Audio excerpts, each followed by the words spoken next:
Greetings, my fellow Americans. This is your President Samuel Ronan speaking, and today is Worldwide Wednesdays. We are halfway through the week. We are halfway through the stream week, and somehow we are still dealing with historic moments and dystopian nightmares back to back to back to back.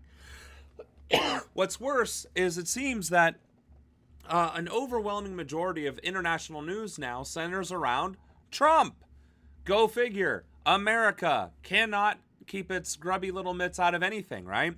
To the point where even though we dedicate an entire day to foreign news, policies, and events, it still ends up revolving around our Führer, our dear leader, Trump. So Trump, as many of you may or may not know, went to Switzerland, to Davos, yesterday or like this morning, something along those lines, right? Today, I believe it was. Yes, today. And immediately starts regurgitating all of the same rhetoric that he usually regurgitates here in America, but in now Switzerland, in front of the EU, in front of NATO, right? Saying to Swiss people that if it wasn't for America, that they'd still be speaking German, when German is an official language of Switzerland. So it is an ongoing embarrassment on the international scale. The one plus side is it does seem as though Europe and NATO do seem to be slowly having enough of this nonsense, are getting fed up with Trump, and are starting to push the United States out of international affairs. To wit, we will be covering how several countries are now eyeing China as the new global power of trust. So, let's jump into it. Hello, Anna. And, yeah, let's start off with a rousing couple of videos about protesting Trump.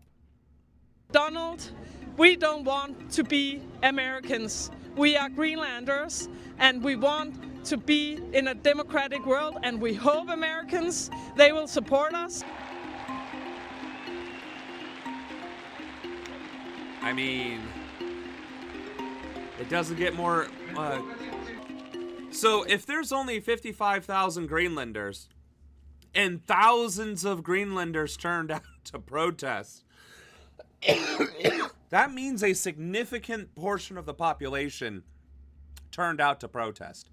For instance, if there's 55,000 Greenlanders and 1,000 people turn out on a single protest, that is, what, literally 2% of the population?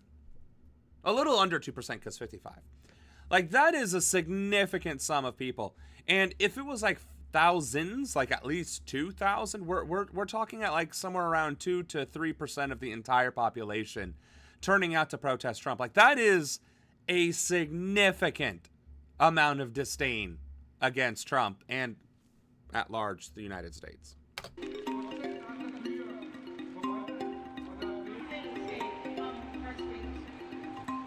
I'm kind of curious, does it say here in the captions how many it was in Denmark? Or Greenland?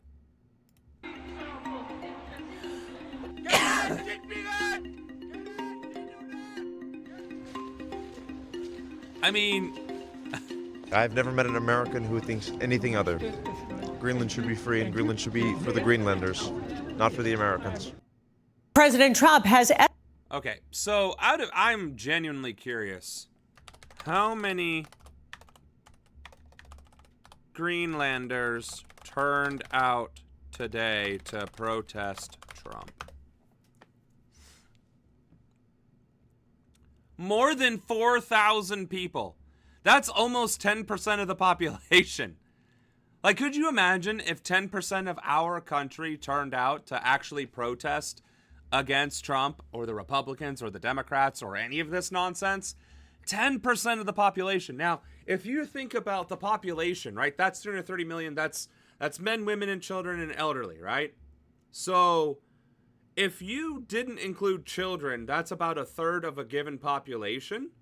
So 330 million divided by 3 is 110, right? So imagine 220 million, 10% of that turned out, right?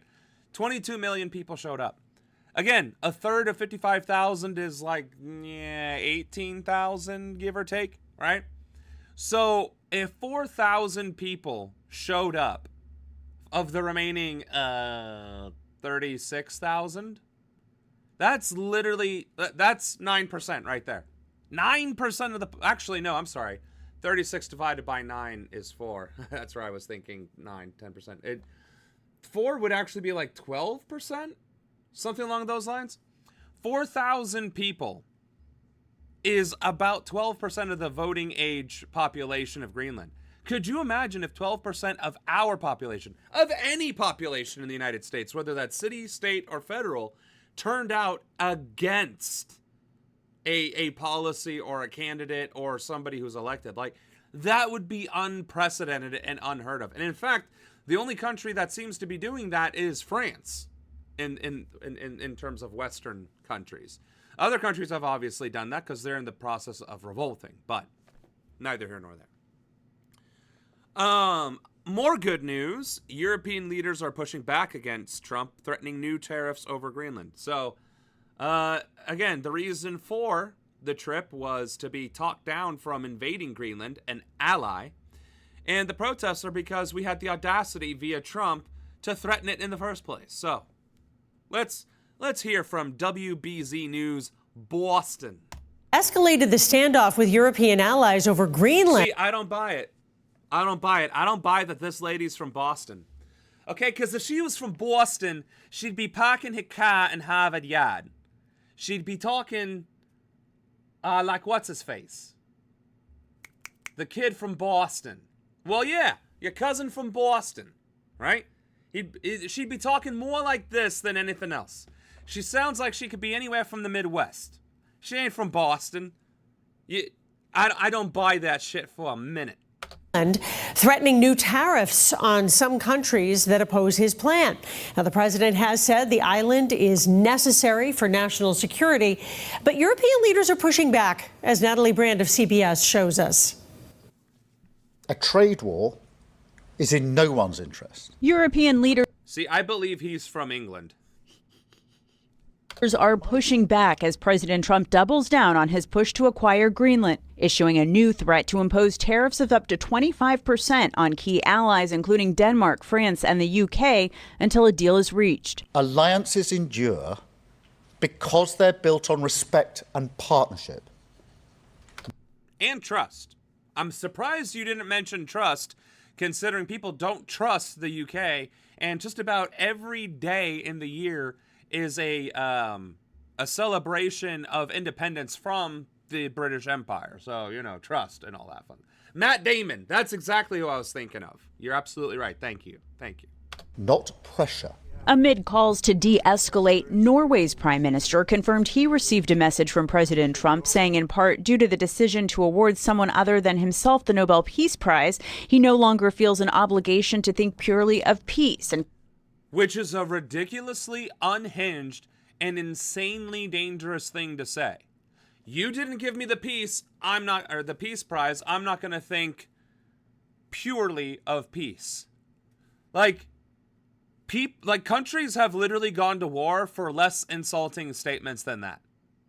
People have dissolved alliances because of less insulting things than that. Less threatening things than that. That is a threat. You didn't do something that I felt entitled to.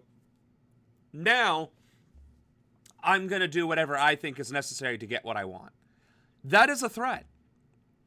And you're threatening a country that has no ability to determine who gets the Nobel Prize one way or the other, because, again, the Nobel Prize is a committee.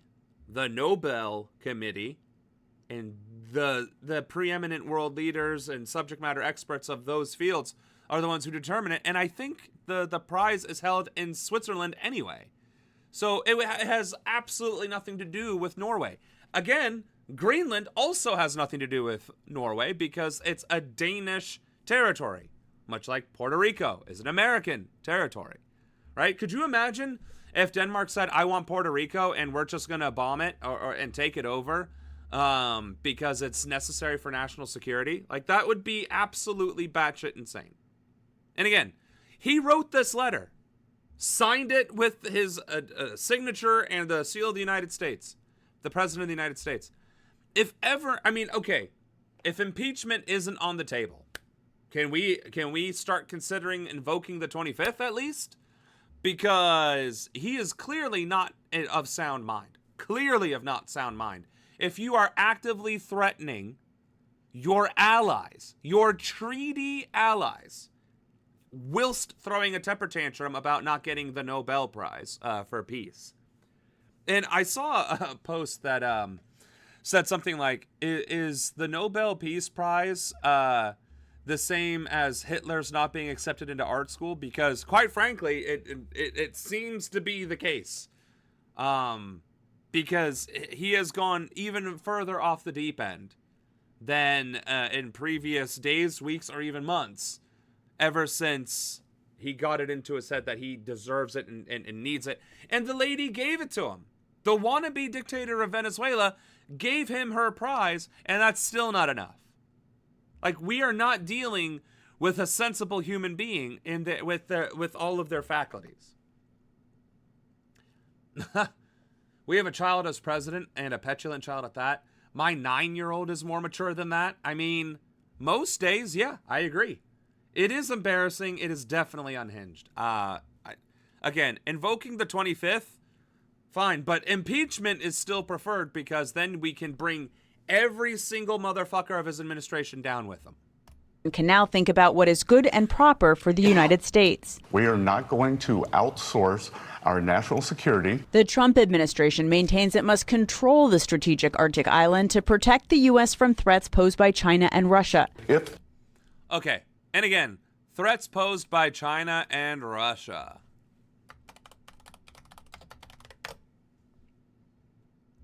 So if we go to the Greenland, so here's Greenland, and it's going to show all of my maps, right? So anyway, here's Greenland.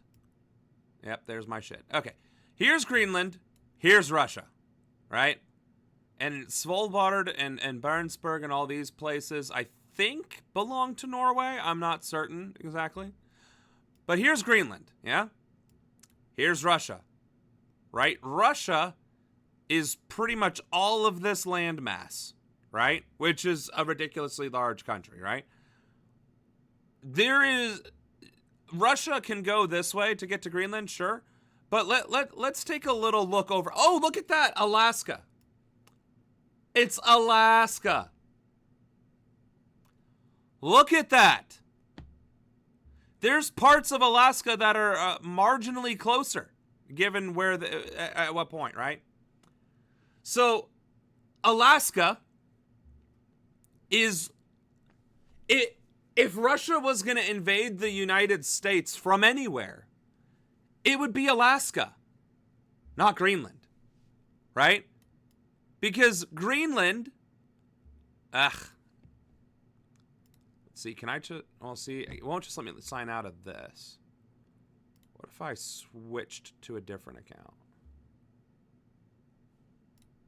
Well, I keep doxing myself. God damn it.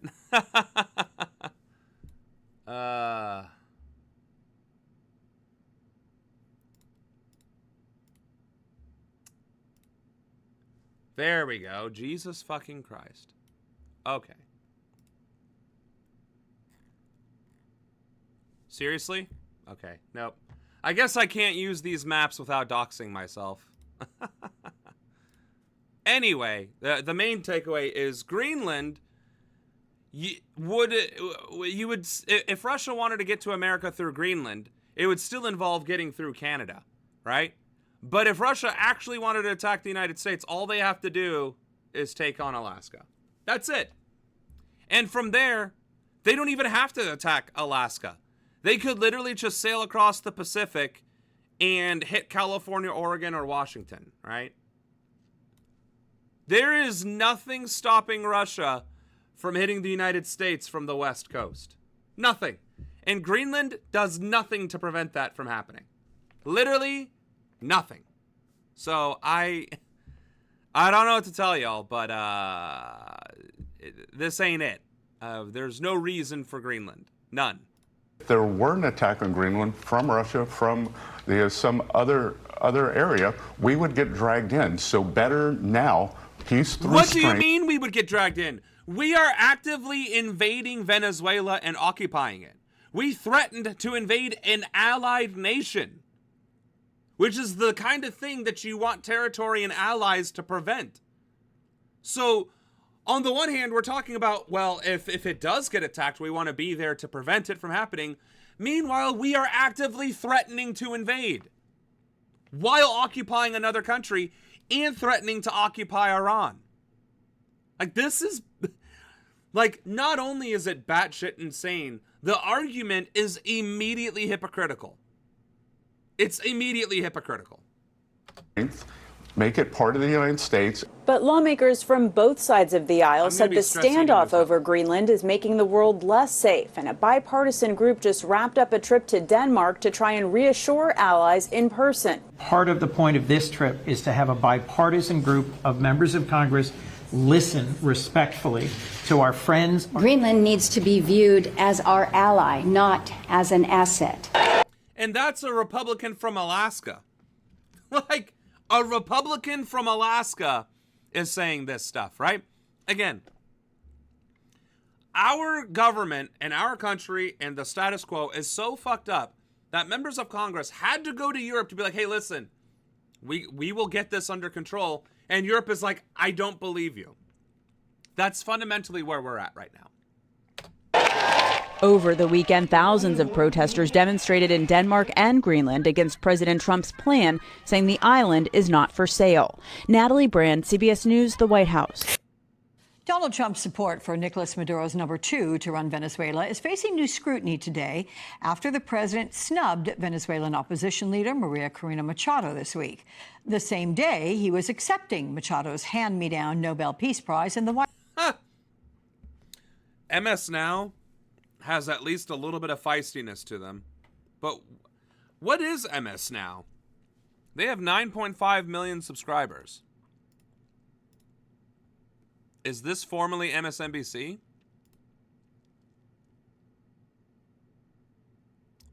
Huh. I guess it's an up-and-coming or a new news network? Interesting. Either way, that was pretty cheeky. The hand-me-down Peace Prize. That's fucking hilarious. White House. His CIA director was meeting with interim leader Delcy Rodriguez in Caracas, raising questions about regime change there. What was really achieved? Did we bring democracy to Venezuela? Of course not. It's exactly the same murderous, drug-dealing, awful regime in power right now that evidently the president and John Ratcliffe and Marco Rubio are now negotiating with, right? These guys who, you know, are otherwise indictable. We're really good at doing what we did to Maduro, right? Capping the guys at the top of the regime. What it turns out we're not really good at is the next day, installing a new government. Hold on. Is this guy a Democrat?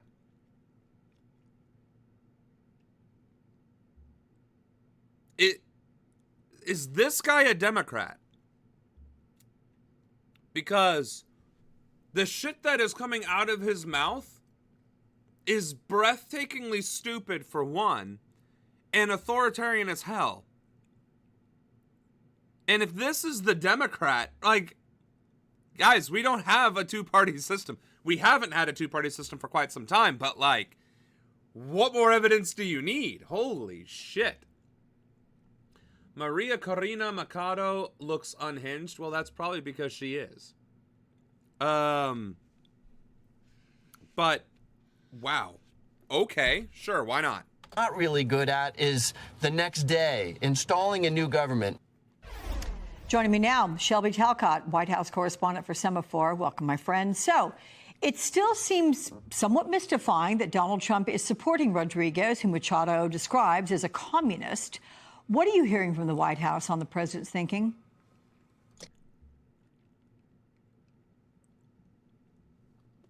So, didn't this report just say that he snubbed her after receiving the Peace Prize? I'm confused. Did I miss something? I'm stress eating, so maybe I just need to hear it again. All right, 1 minute and 9. After the president snubbed Venezuelan opposition leader Maria Corina Machado this week. The same.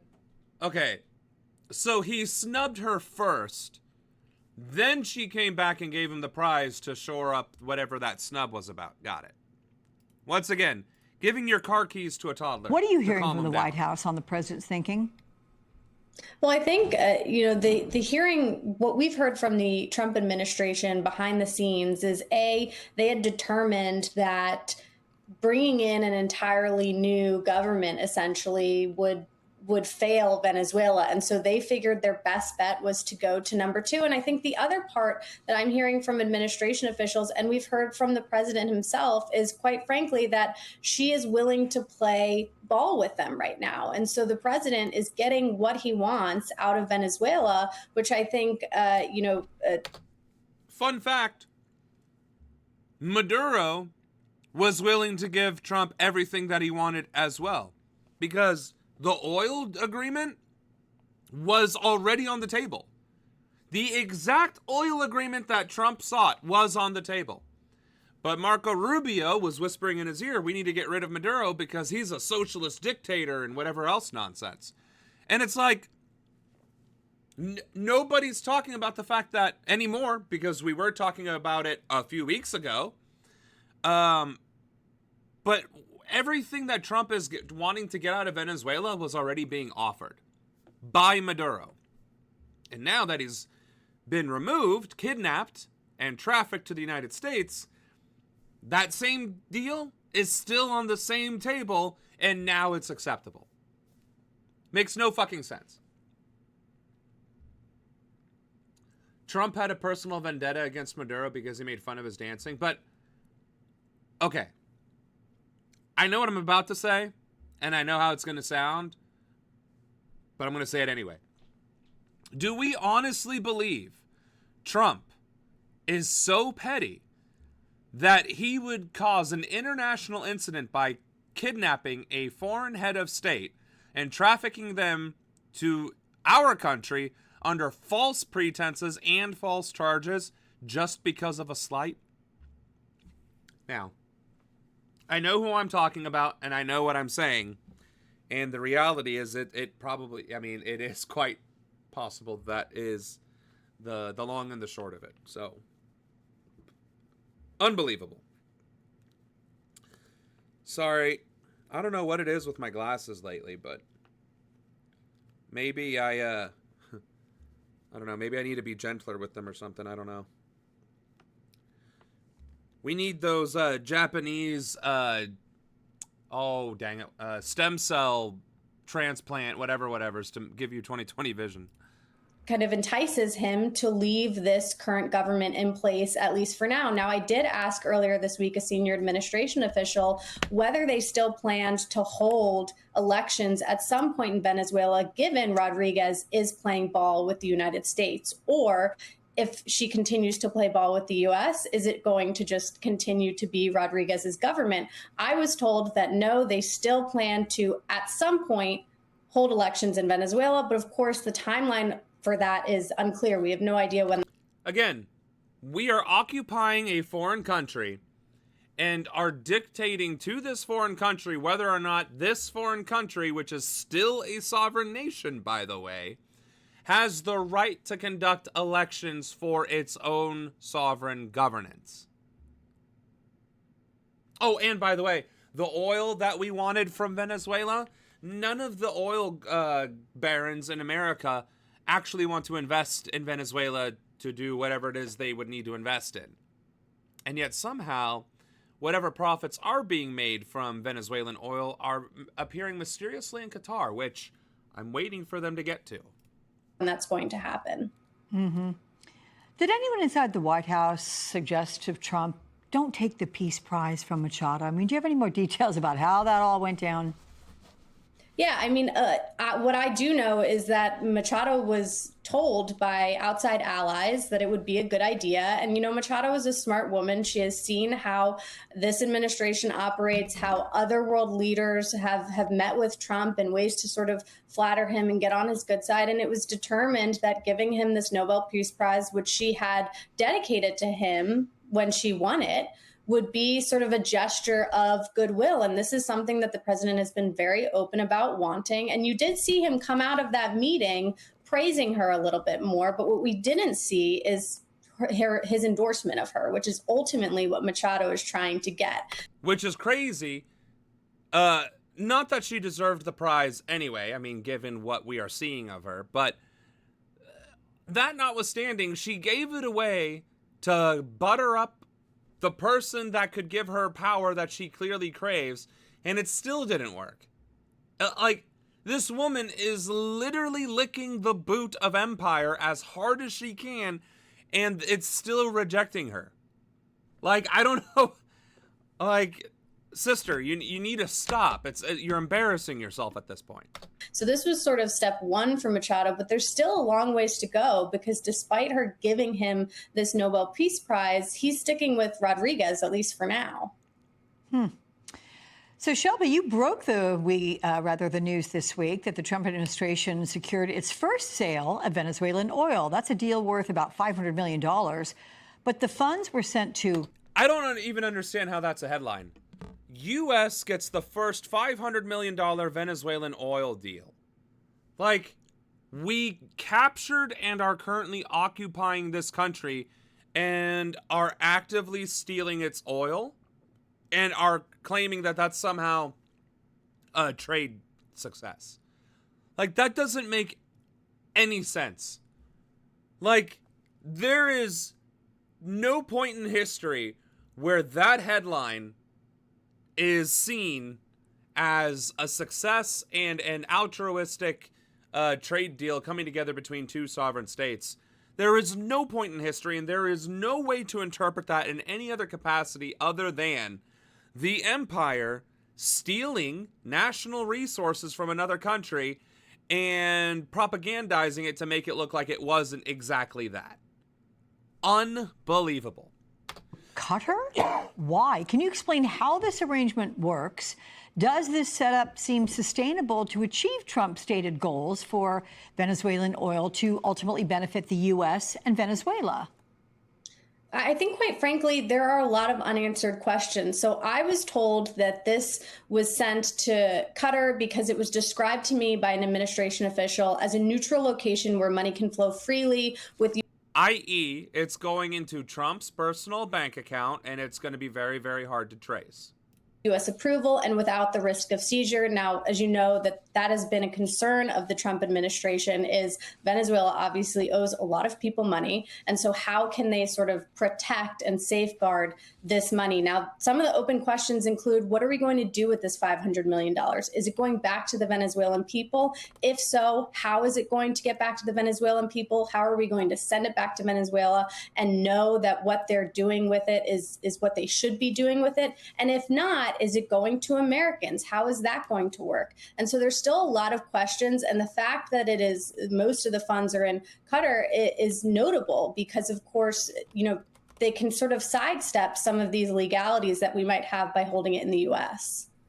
So, again, we are holding it in Qatar because I guess that's how we're pronouncing it now. It wasn't how we pronounced it in the military. You're going to Qatar, not Qatar, but whatever.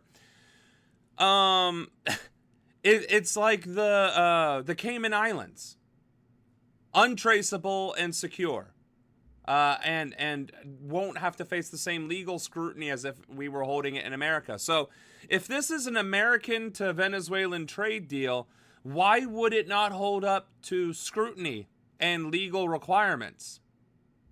The only reason why you would need to hide this money in an untraceable offshore bank account is because you're stealing it, which is obviously what's happening. There's no other way. Again, it's like the officer who assaults a female detainee and says, well, she consented. No, she didn't. She was detained by you. You had power over her. There is no room for consent. Just like we are occupying Venezuela. There is no consent for a trade deal. We are plundering their natural resources. But not even plundering their natural resources for our use as a country. No, we're just plundering the resources, and the President of the United States is personally profiting off of it.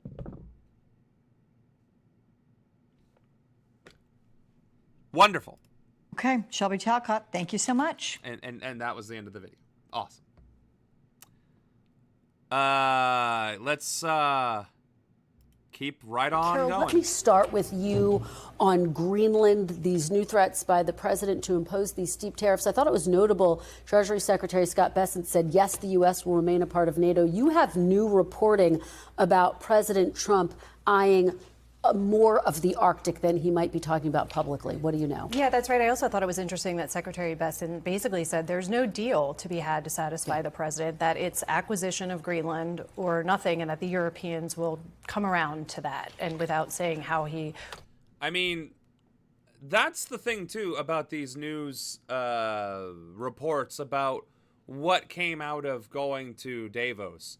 On the one hand, there was agreements to have talks. And then on the other hand, you're having these oh, wait, this is 3 days ago. I see. Never mind. I might be speaking out of turn. But let's continue. Why he thinks that. But yes, our reporting is that the president, while he's really focused on Greenland right now, privately, he's really intensified his focus on Canada. And he's complaining that Canada's northern border is vulnerable, and therefore that puts the U.S. as vulnerable. And he's not talking about buying Canada or taking Canada by force, but there are quiet discussions happening right now to try to get ahead of some big public blow-up of this and come to an agreement that would basically ease the president's concerns. And, Kristen, this is just part of a broader strategy by the president to reassert and expand American power in the Western Hemisphere. Which is also unhinged behavior. Oh, they're going to invade from Canada's north. Buddy, if they invade through Canada's north, they're going to have to go through so much fucking tundra that by the time they actually make it to civilization, they'll probably be frozen half to death. That would be the best set of circumstances ever for a continental invasion of the U.S. by Russia. Or China, for that matter. And again, Russia and China don't have to go through Greenland or Canada to get to the United States. They don't have to go through any country to get to the United States. The only thing they have to do is cross the Pacific. That's it. China and America share a border, a coastal border with the Pacific Ocean, right? It might be several thousand miles across, but coast to coast, port to port is direct. Chinese warships could land on Californian shores. I mean, obviously, you know, the likelihood of that succeeding, blah, blah, blah, blah, blah. We can argue that until the cows come home. I'm just saying, Russia and China both do not have to mess with Europe, Greenland, or Canada in order to get at the United States. And Russia can damn near swim to Alaska. Can damn near chuck a rock at Alaska from Russia. So, like, all of these statements, all of this rhetoric, all of these concerns, and the fact that he's doubling down and getting rabid with it shows cognitive decline. Absolute cognitive decline. Like, this is some, like, okay, Grandpa, let's take you back to the home kind of stuff. Like, he is a danger to himself and the world because he just so happens to be president of the United States with a willingness and a penchant for using violence to get what he wants. So,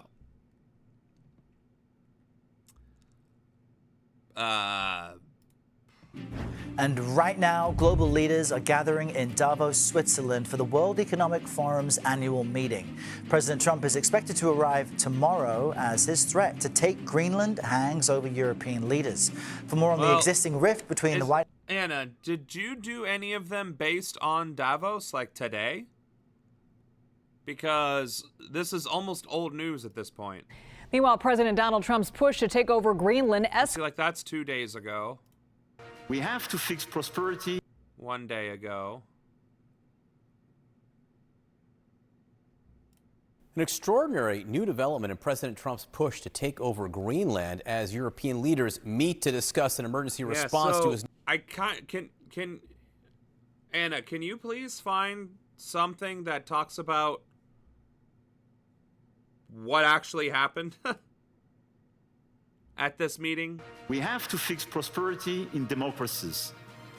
I mean, doesn't it make sense to have tariffs and be divided? That I'm trying to click. And now to rising tensions in Greenland. President Trump recently shared. So obviously, okay, so let's just go ahead and do this for a second. It is without a doubt been in the news that Trump has been threatening the European Union, world leaders generally, right? I mean, we're invading Venezuela. I may have mentioned that today a couple times. And the response has been not subtle. Like, France has been pushing back against Trump. You have trade agreements being negotiated or looked at being negotiated with China. Hell, Europe is even beginning to look at Russia again to normalize relations with Russia amidst the ongoing Ukrainian and Russian conflict. So, I mean, the fact that Trump is single-handedly destroying all Western relations and then pushing European leadership towards China, which is supposed to be the big enemy, is kind of insane when you really think about it. And honestly, on top of the fact that European leaders were testing to see if Trump's administration was responsible for leaking information to Russia, and then discovered that's exactly what's happening, that Trump, either himself or indirectly, like part of his administration, is sending classified intelligence to Russia and then stopped sharing information with Trump. Like, what more could Russia possibly ask for? If Russia had a wet dream bucket list dream sheet of a asset in the United States, they could not ask for a better positioned, more influential, or wealthier individual than Trump as president, and corrupt as fuck, actively accepting bribes from everywhere and anywhere under the sun, while systemically eroding our Constitution, our trade relationships, and our diplomatic relationships with other countries, and destroying what remaining international goodwill we have by invading a sovereign country after kidnapping their sovereign head of state. Like, this this doesn't even make sense. It just really, if Russia probably didn't even imagine that their investment in Trump could have paid off this much. If they wanted to destroy the United States, they could not have done a better job if they had planned it out meticulously themselves. I started working on this list yesterday, but I added most today, but it was at around 1 p.m. Fair enough. I added a couple of videos about Davos from a few hours ago at the bottom. All right. Let's see. In the picturesque resort town of... So let's go ahead and hit those real quick. Oh, yeah, his speech. I guess we're going to have to listen to that a little bit. NATO, I'm talking about... All right. First of all... Oh, is this all his speech? Oof.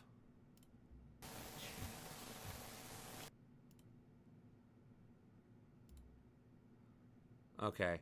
And when I wanted to talk about it, I didn't want to listen to him speak. I wanted the repercussions and the fallout. It's okay. I'll give you, we'll circle back to this. But again, there was a lot of discourse Meanwhile, President Donald Trump's push to take over about what is going to happen if Trump actually decides to invade Greenland or really pushes this issue. So it is worth noting that our allies are looking at us with extreme caution. Over Greenland escalates into a trade dispute that's sparking anger across Europe. Trump says starting February 1st, he will impose 10% tariffs on NATO allies that have sent military forces into Greenland. Now, that list includes Denmark, France, Finland, Germany, and the Netherlands, Norway, Sweden, and the UK. Trump plans to boost the tariffs to 25% in June. He says they will stay in place until the U.S. reached a deal to take over Greenland. Now, again, you're threatening allies with an import tax, which doesn't make any sense because we're footing that bill.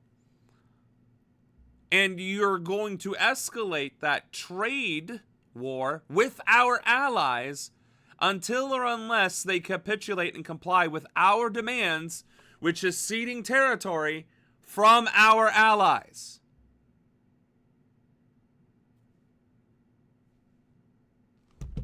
And I realized I'm in the wrong screen. Sorry. In a message to the Norwegian Prime Minister, Trump tied his push for Greenland to missing out on the Nobel Peace Prize. The message reads in part, quote, "Considering your country decided not to give me the Nobel Peace Prize for having stopped 8 wars, plus I no longer feel an obligation to think purely of peace." Now, EU ambassadors yesterday held an emergency meeting to discuss their response to Trump's tariff threats, which some leaders called blackmail. One option on the table, a powerful economic countermeasure dubbed the trade bazooka. So let's bring in Philip Luck, economics program director and Scholl chair in the international business. Philip, what exactly is the trade bazooka? What is it? And if the EU goes through with it, what could it mean for the U.S.? Yeah, this bazooka is the anti-coercion instrument, which the EU adopted in 2023, actually in part because of trade tensions during the first Trump administration. What this basically you should think of as, it's a collective defense measure that if any one member state or the bloc as a whole is being coerced for diplomatic reasons, they can respond with tariffs, quotas, other measures to put economic pain back on the person that's coercing them. This is something they could certainly be used. The French have certainly advocated for this. But even if they don't use this, they already have a lot of tools that they've started to set up over the past year, including about $100 billion package that would hit a lot of U.S. agriculture and other products. So our allies deliberately came up with the strategy of economically crippling us, their ally, because of Trump's first term and his threats to our allies the first term. Like, do you not do you not see this? Like, again, Russia could not have asked for a more chef's kiss approach to dismantling the European and United States relationship or the NATO relationship outright.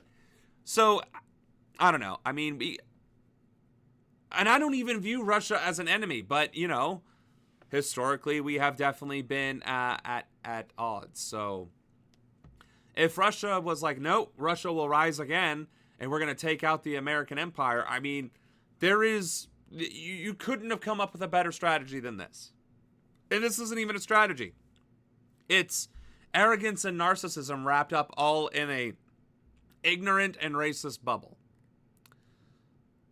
Okay, so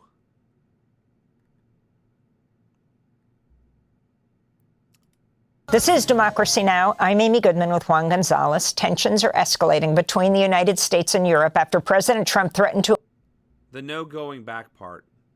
Impose tariffs on 8 European allies that oppose his push to take over Greenland, the semi-autonomous territory of Denmark. On Sunday, Trump sent a text message to Norway's prime minister writing, quote, "Considering your country decided not..." Oh, I'm sorry. I thought this was an official letter, an official correspondence.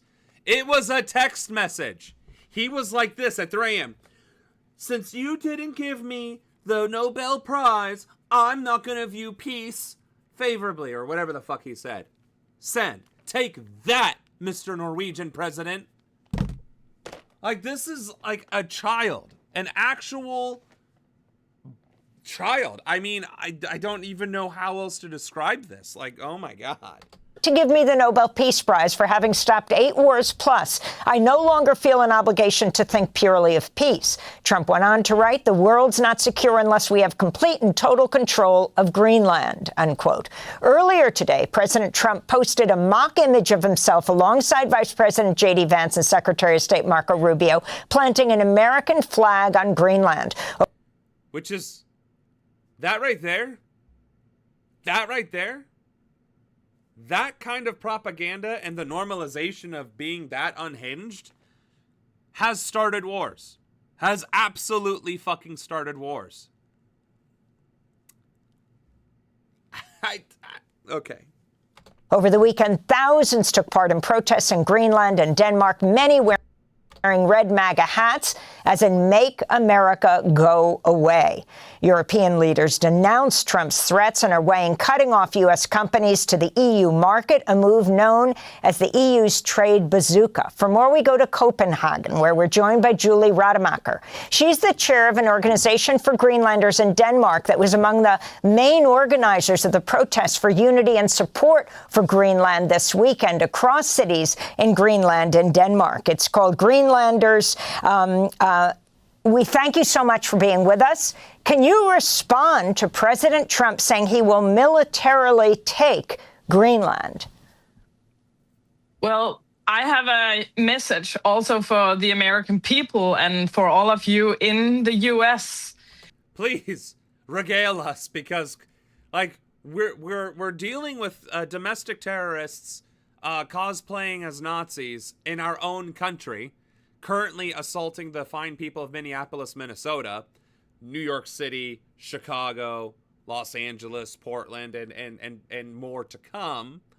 While we are already watching our country murder fishermen in the Caribbean, capturing a sovereign country and kidnapping their sovereign head of state. Please regale us with some pearls of wisdom from outside of that sphere. We have for several years had a very good cooperation. We've seen you as the protectors also in Greenland and also in Denmark. But now you are our threat. Your president is going to do something very bad for Greenlanders and are threatening us with annexing our country. So I have a very clear message for you that you are better than Donald, and you also can do better than Donroe. I think it's very important that we gain trust again, both through our political systems and diplomatic systems, but also between the American people and the Greenlanders and Danes. Because right now, this attack on Greenland is not just about a territory, it's about sovereignty, the right for sovereignty, and it's really damaging the great cooperation we have had for so many years. Which is funny, because nobody seemed to bat an eyelash when we conquered Venezuela in a matter of hours.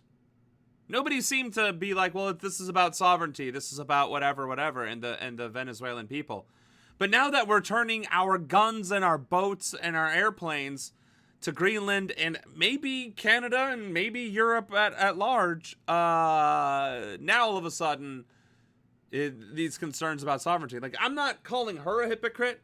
I'm calling the governments of NATO and the EU hypocrites, because they to this day won't condemn Israel for genocide or hold Israel accountable for genocide, right? So and they're not worried about Palestinian sovereignty. They're not worried about Lebanese or Syrian sovereignty either, right? Or Iranian sovereignty, for that matter. So, I'm just saying, it's not a good look to care about sovereignty only until or unless it affects your sovereignty individually. Again, the European countries are the place where the poem originated from. First, they came for the Jews, and I said nothing. Then they came for the trans and the queers and the foreigner and this, that, and the other. And then they came to me, right? That was all during Hitler's Germany in Europe that you all fucking lived through and swore to never allow to happen again. And now that we've seen the poem go through, again, Palestinian genocide, attacking Syria and destabilizing it, the same thing to Lebanon, right? And invading and occupying Venezuela, threatening all these other countries with war and worse. And now we're coming for you.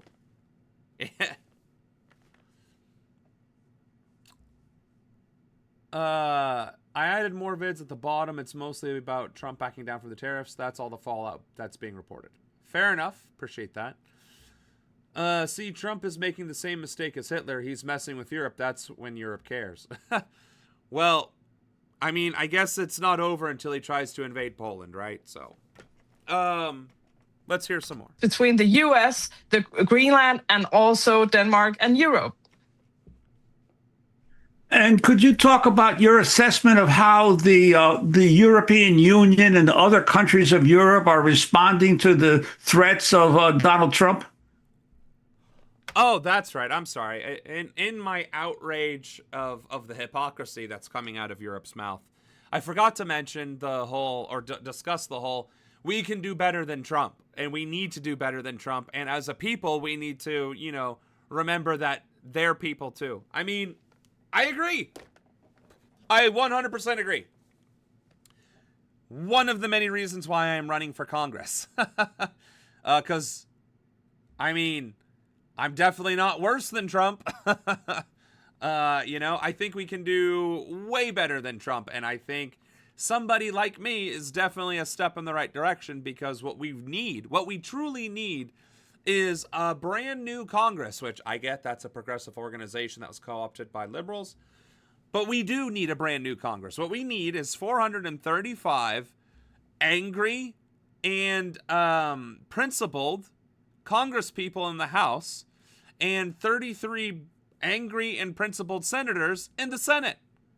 And all 468 of us need to work together to remove this piece of shit from power by any means necessary, whether it's the impeachment or whether it's invoking the 25th. But short of that, what are we going to do? Wait until the boots come for our necks? Because, here's the thing. These boots, they look cool. They're made for walking, and they can step on necks pretty well. So, are we going to allow this to happen? Or are we going to use these for work and building high-speed rail, solar networks, improving our infrastructure, building bridges and roads, right?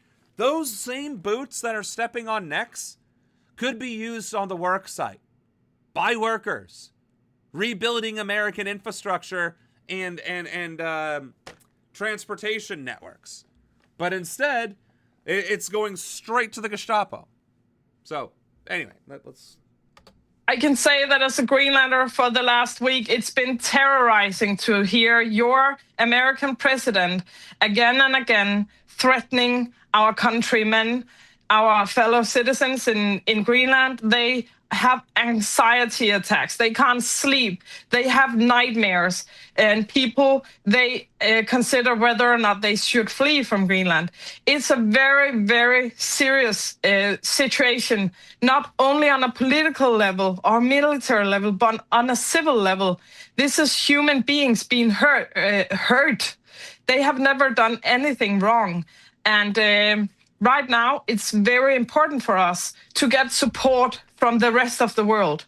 So we get support from Europe. Yeah, before we do to them what we did to Venezuela, or what Israel is currently doing to Palestine, or what we are currently doing to ourselves. They have every right and every reason to be afraid, because if we're invading our own cities and states and threatening our own elected leaders with violence and death and political persecution, what, and we're already invading other sovereign states, what do you think's going to happen to Greenland? Of course they should be afraid. The fact that, it would trigger World War III isn't lost on anybody, but it might be, so Europe, and it means a lot that 56,000 people in Greenland and 17,000 Greenlanders in Denmark.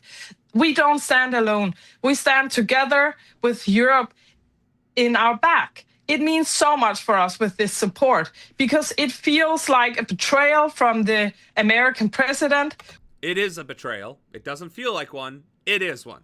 It is 100% a betrayal of the North Atlantic Treaty Organization. It is a betrayal of the century of trust that was built between Europe and America. It is 100,000,000,000% a betrayal. That is treachery 101. We have fought shoulder to shoulder with your soldiers in Afghanistan and Iraq, where we have had Greenlandic soldiers and Danish soldiers fighting these wars for freedom and for democracy. Well, I think we can all admit that the the global war on terror was not for freedom and democracy. But she is right that Europe did fight alongside us for most of those 20 years. So, I mean, there is that. But it's the imperialism. Okay. I think we can move, because now I'm just getting a little testy. All right. Really, this is the bit where I guess the Europeans would have been... So, this is from the Davos speech thing, right? Breathing a sigh of relief, is that he has no plans to take Greenland by force. He says we could do that and we would win it convincingly, but he'd no intent to invade Greenland. It's quite strange. It's bonkers, really, that we're even talking about that. But correct. So he goes to Switzerland, goes to this forum and says, Trump, do not currently have plans to invade Greenland, but I could, and we do it pretty impressively. That's still a threat. By any measurable metric, that is still a threat. We're not going to invade, but we could, and there'd be nothing you could do about it. But it is worth making the note that the United States president does not intend to invade Greenland. By the way, the president of the United States of America, per the Constitution, doesn't have the right nor the authority to declare war or invade any country for any reason whatsoever. Because that power, authority, and right rests in the palms of Congress. Literally. Like, the Congress is the only one who can declare war and the desire, I guess, I don't know, the option to invade a country. And the fact that Trump has already invaded and occupied Venezuela, and that then Congress voted against securing their own war powers, which I don't know how you could vote against securing your powers because they're secure according to the Constitution. I don't know. Still, the fact that Congress did nothing to prevent it or nothing to stop it or nothing to hold them accountable is a ridiculously dangerous precedent to be set, given he's about to try this with Greenland. Allegedly not. I pick up some of that with our chief North America correspondent, Gary O'Donoghue. Some of these things that you have to just spell out, Gary, are quite extraordinary sometimes, but the very fact that the United States will not be invading the territory of a close NATO ally is something to remark on. Yeah, and I've just it's worth actually reading out the quote here. So I've got it in front of me. It says, "I don't have to use force. I don't want to use force. I won't use force." Now, you know, that could be in a different world, you know, the statement of the bleeding obvious, but it is actually a proper newsline here today because this thing hasn't been taken off the table, apparently, up until now. I would caution, of course, that you know, the weather can change in Donald Trump's world in the blink of an eye. Oh, my goodness. All right. I'm about to be very judgmental. Is he okay? I was listening. I was hearing. And then I saw this man. And my first thought was, whoa. Are you okay? Because he does not look okay. So this, while people will take reassurance from it in that room and in those European capitals, I wouldn't suggest it's the end of the story. He says they still want title to Greenland. They're going to negotiate, immediate negotiations, won't use force. That line could easily change, is what I'm saying to you. Yes, it could, and that's literally the point. Because didn't Trump, like a week before Venezuela, say that he wasn't going to invade Venezuela and then turned right around and did it? Yeah, dude, yeah, that was my thoughts exactly. Dude does not look like he's okay. So, and the fact that he peppered it in with, I could invade Greenland, but I'm not going to. We have the means, we have the ability, we have the resources, but we're not going to use it. Like, that's a very thinly veiled threat. To the point where I would not be surprised if Greenland gets invaded and that kicks off World War III, or at least if that doesn't kick off World War III, that's because Europe is literally holding its breath and figuring out what they are going to determine is Poland. Because if it ends up being actual Poland, then the entire Western Europe has fallen, and that's going to be too little too late. There was no line that he would take the tariffs off the table. So presumably as he heads into these meetings this afternoon, that is still to be negotiated. Yeah, and that's something it's clear that he is prepared to go to. And whilst there's been a lot of toing and froing on tariffs on and off at various levels on various countries, there have been, they have settled into a place where there are a bunch of tariffs on a bunch of countries. And he is prepared to follow through on that. So that threat remains, and that is something that is going to be incredibly concerning to EU countries because of the nature of those threats. And we saw him there not just sort of pressing home that issue, but also, and I think you alluded to this, kind of just... Hey, look! There's this piece of shit son. And I'm guessing a few oligarchs. All cutting it up at the World Economic Forum, where Trump is threatening the World Economic Forum. Minding Europe, who he believes is in charge. There was a lot of muscular talk in that speech about America's power, its military power, its economic power, its sort of cultural power. I mean, here's the thing. If you have to constantly bring up how strong you are and how mighty you are,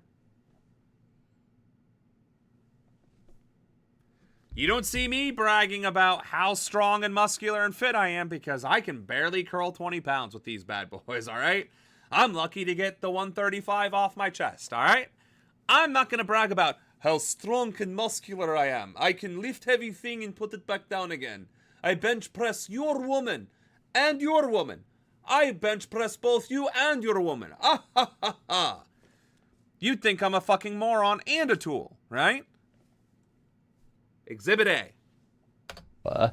I mean, he was, I think, was it Truman who said, talk quietly but carry a big stick? Well, Donald Trump doesn't talk quietly, talks very loudly and still carries the big stick and is prepared to wave it around pretty indiscriminately. Like a fucking toddler. And you know what you do when a toddler is waving around a stick and is about to hurt themselves or someone else? You take the stick from them. And if they throw a tantrum, you send them to their fucking room or you spank them. Okay, child abuse and gentle parenting. Okay, fine. But you know what you don't do? You don't give them the stick back and you don't let them just swing it around again. So the fact that we have to do comparisons to the President of the United States and a fucking toddler...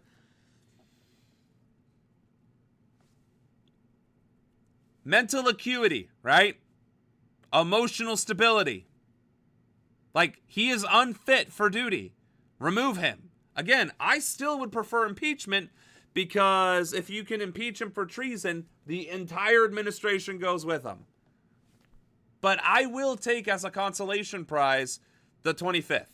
I will 100% take that as a consolation prize. Yeah. I think he's maybe about to talk to the press just on the edge of one of the side rooms here. Let's just listen in. Are you willing to fight against European? Are you disrespecting Britain? Very important. I mean, you heard what happened. So he stopped by the press pool. They immediately were mean to him, and then he was like, I'm not talking to you anymore. Are you satisfied with the job Chatsy Rodriguez is doing in Venezuela, Mr. President? Yeah, she's doing a very good job. We have a very good relationship. And Venezuela is working out really well. We're going to be making a lot of money for Venezuela. And they'll be able to take care of their people. And she's doing a very good job. We're going to make a lot of money for Venezuela? Really? So why is that $500 million in Qatar and not in Venezuela?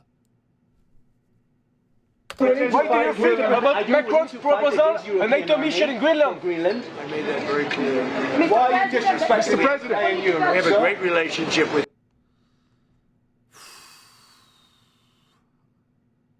Oh, Donald Trump has denied. Here's the headline.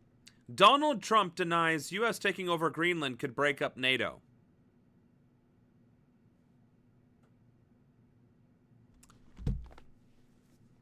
If Article 5 of the NATO treaty is if you invade one of us, you invade all of us, then wouldn't that still count if you were a NATO member invading a NATO member?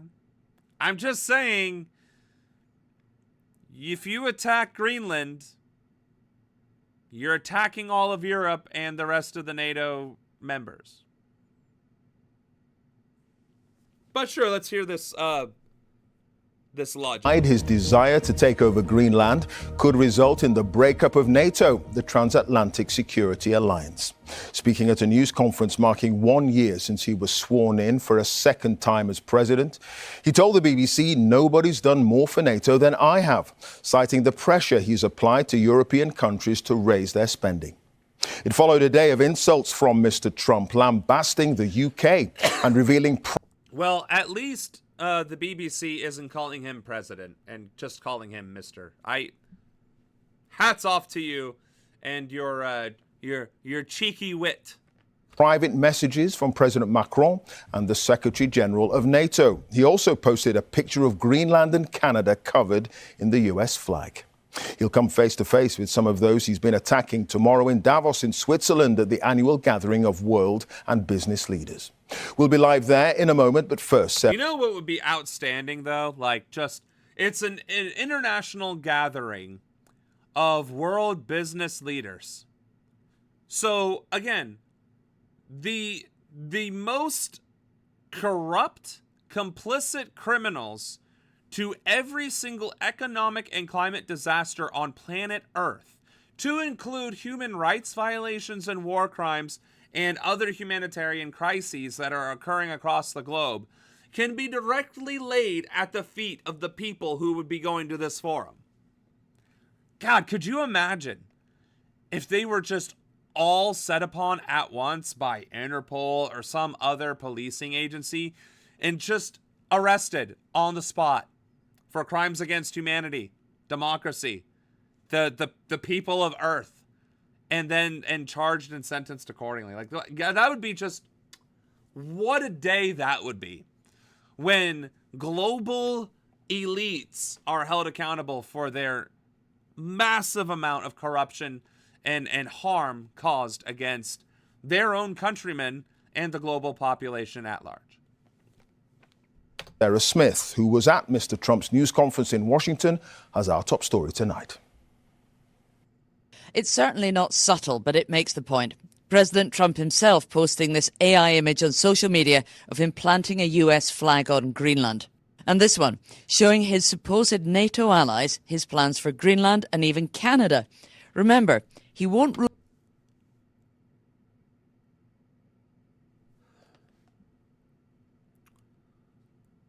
And there's Venezuela.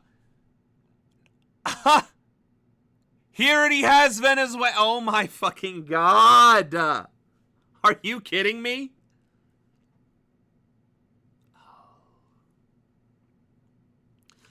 You know, I have said on many a stream that the natural inclination of the human race is to unite and to form larger and larger groups. World unification is an inevitability. But, not like this. If Canada or Greenland held a national referendum and their civilian population overwhelmingly voted to join the United States as part of the 51st through whatever state, that's one thing.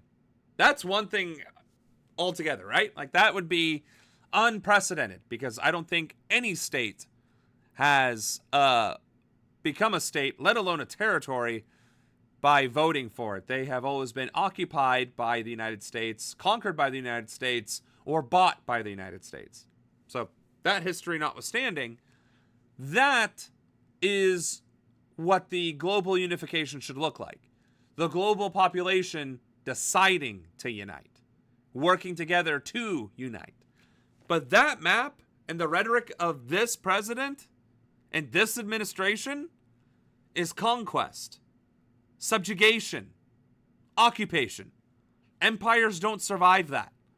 They just don't. And modern empires literally don't survive a generation past it. How long did the USSR survive? I think it dissolved in 1992 or something like that.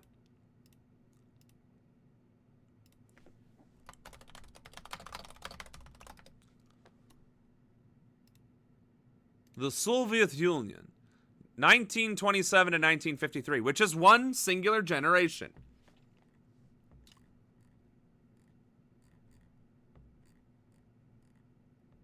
And then you had the post-Stalin, right? And then the Brezhnev era, which we could also, you know, kind of call the USSR. So you basically have the World War II era, one generation, post-Stalin era, the Brezhnev era, which is, again, singular generation, 20 years, not even 20 years, 16 years, right? And then death of the Soviet Union, which is 1991. So, at best, it would be something along the lines of the Soviet Union is recognized in 1933. And then in 1991, which is 58 years later?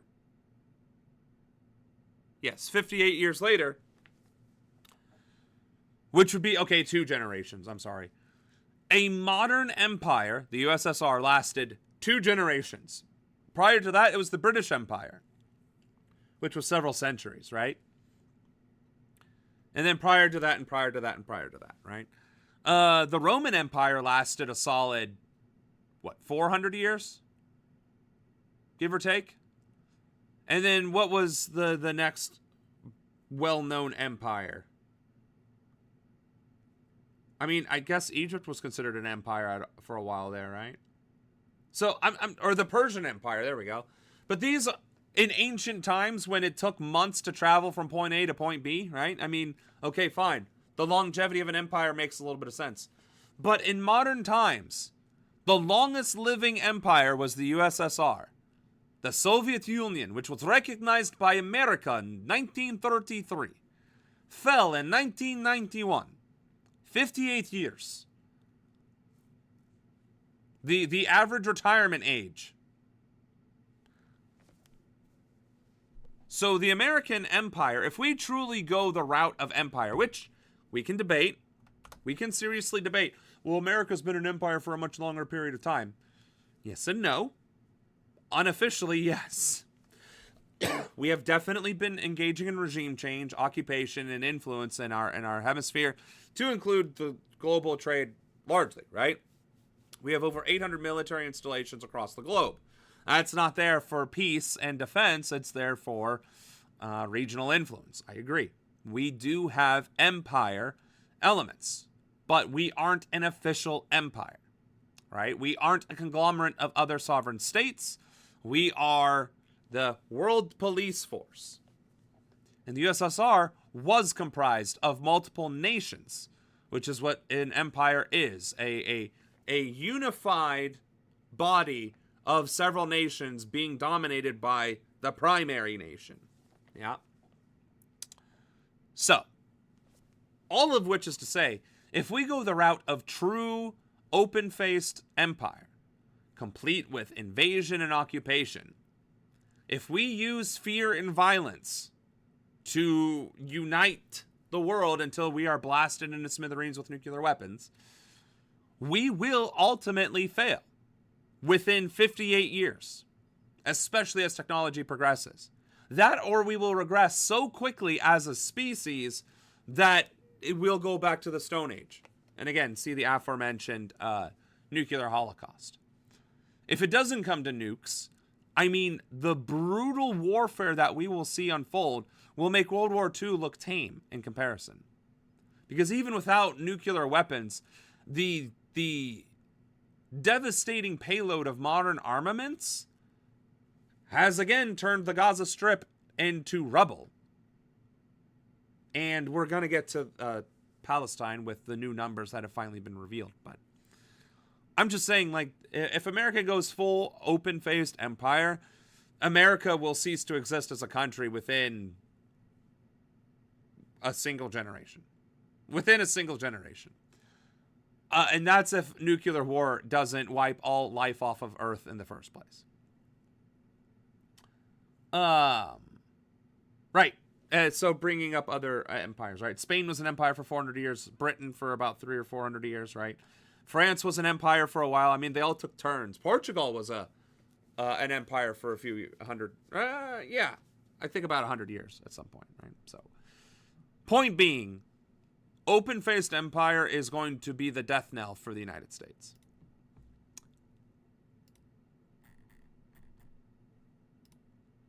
Okay. So, rule out using military force against let's hear him deny that. Another NATO member. If a consequence of your determination to take control of Greenland is the ultimate breakup of the NATO alliance, is that a price you're willing to pay? You mean the breakup of it's very interesting. So I think something's going to happen that's going to be very good for everybody. Nobody's done more for NATO than I have, as I said before. Nobody's done more for NATO than I have, including threatening a NATO member state. And being asked pointedly, are you willing to dissolve NATO in order to get Greenland? Every way.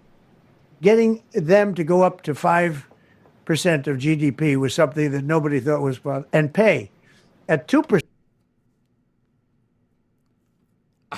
I bullied and reneged on the initial agreement to supply the defenses to NATO, which was the agreement. And then I forced you to pay more into the agreement, which wasn't the agreement in the first place, which is a win somehow. Percent they weren't paying. At 5% they are paying. And they're buying a lot of things from us, and they're giving them, I guess, to Ukraine. That's up to them, but they're giving them to whoever they're giving them to, but they're buying a lot. I think that we will work something out where NATO is going to be very happy and where we're going to be. There is nothing to work out. Stop trying to take Greenland, a NATO member. NATO can't be happy if you're going to start occupying and annexing NATO states. Very happy. But we need it for security purposes. We need it for national security and even world security. It's very. Again, this guy doesn't understand how a treaty works. If you are in an alliance with somebody, that is mutual protection, mutual gains, mutual support. You already have the thing that you're espousing you need. By being a member of NATO, that guarantees national security and global security. Even if China or Russia did want it. And if Russia or China attacked it, we would be obligated to defend and protect it, as would every European country. There is literally no logical reason to take Greenland other than your own fucking arrogance and narcissism. Very important. How about it? President Trump was. Wow.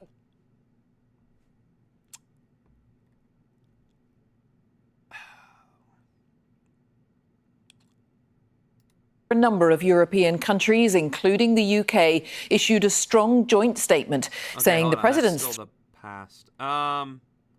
This was one I wanted to cover. Is the UK and Chinese relations are increasing exponentially, which is ironic because China suffered for what, 150 years during the Industrial Revolution due to British occupation, and now, 150 years later from that, they're besties. History is a strange thing, folks. They feared suppression at home, and now they fear surveillance abroad. These protesters don't want China to turn a historic building in the heart of London into the largest embassy of any nation in Europe. Among Not only is Britain getting into bed with China, they're giving them the biggest building to turn into the biggest embassy in all of Europe. But China's a threat. Oh my God. Among them is Chloe, a pro-democracy activist from Hong Kong, with a $130,000 bounty placed on her by the Chinese authorities. As someone who speaks out against them, I'm particularly concerned that, especially with my bounty, someone would kidnap me to the embassy and I would just disappear from there.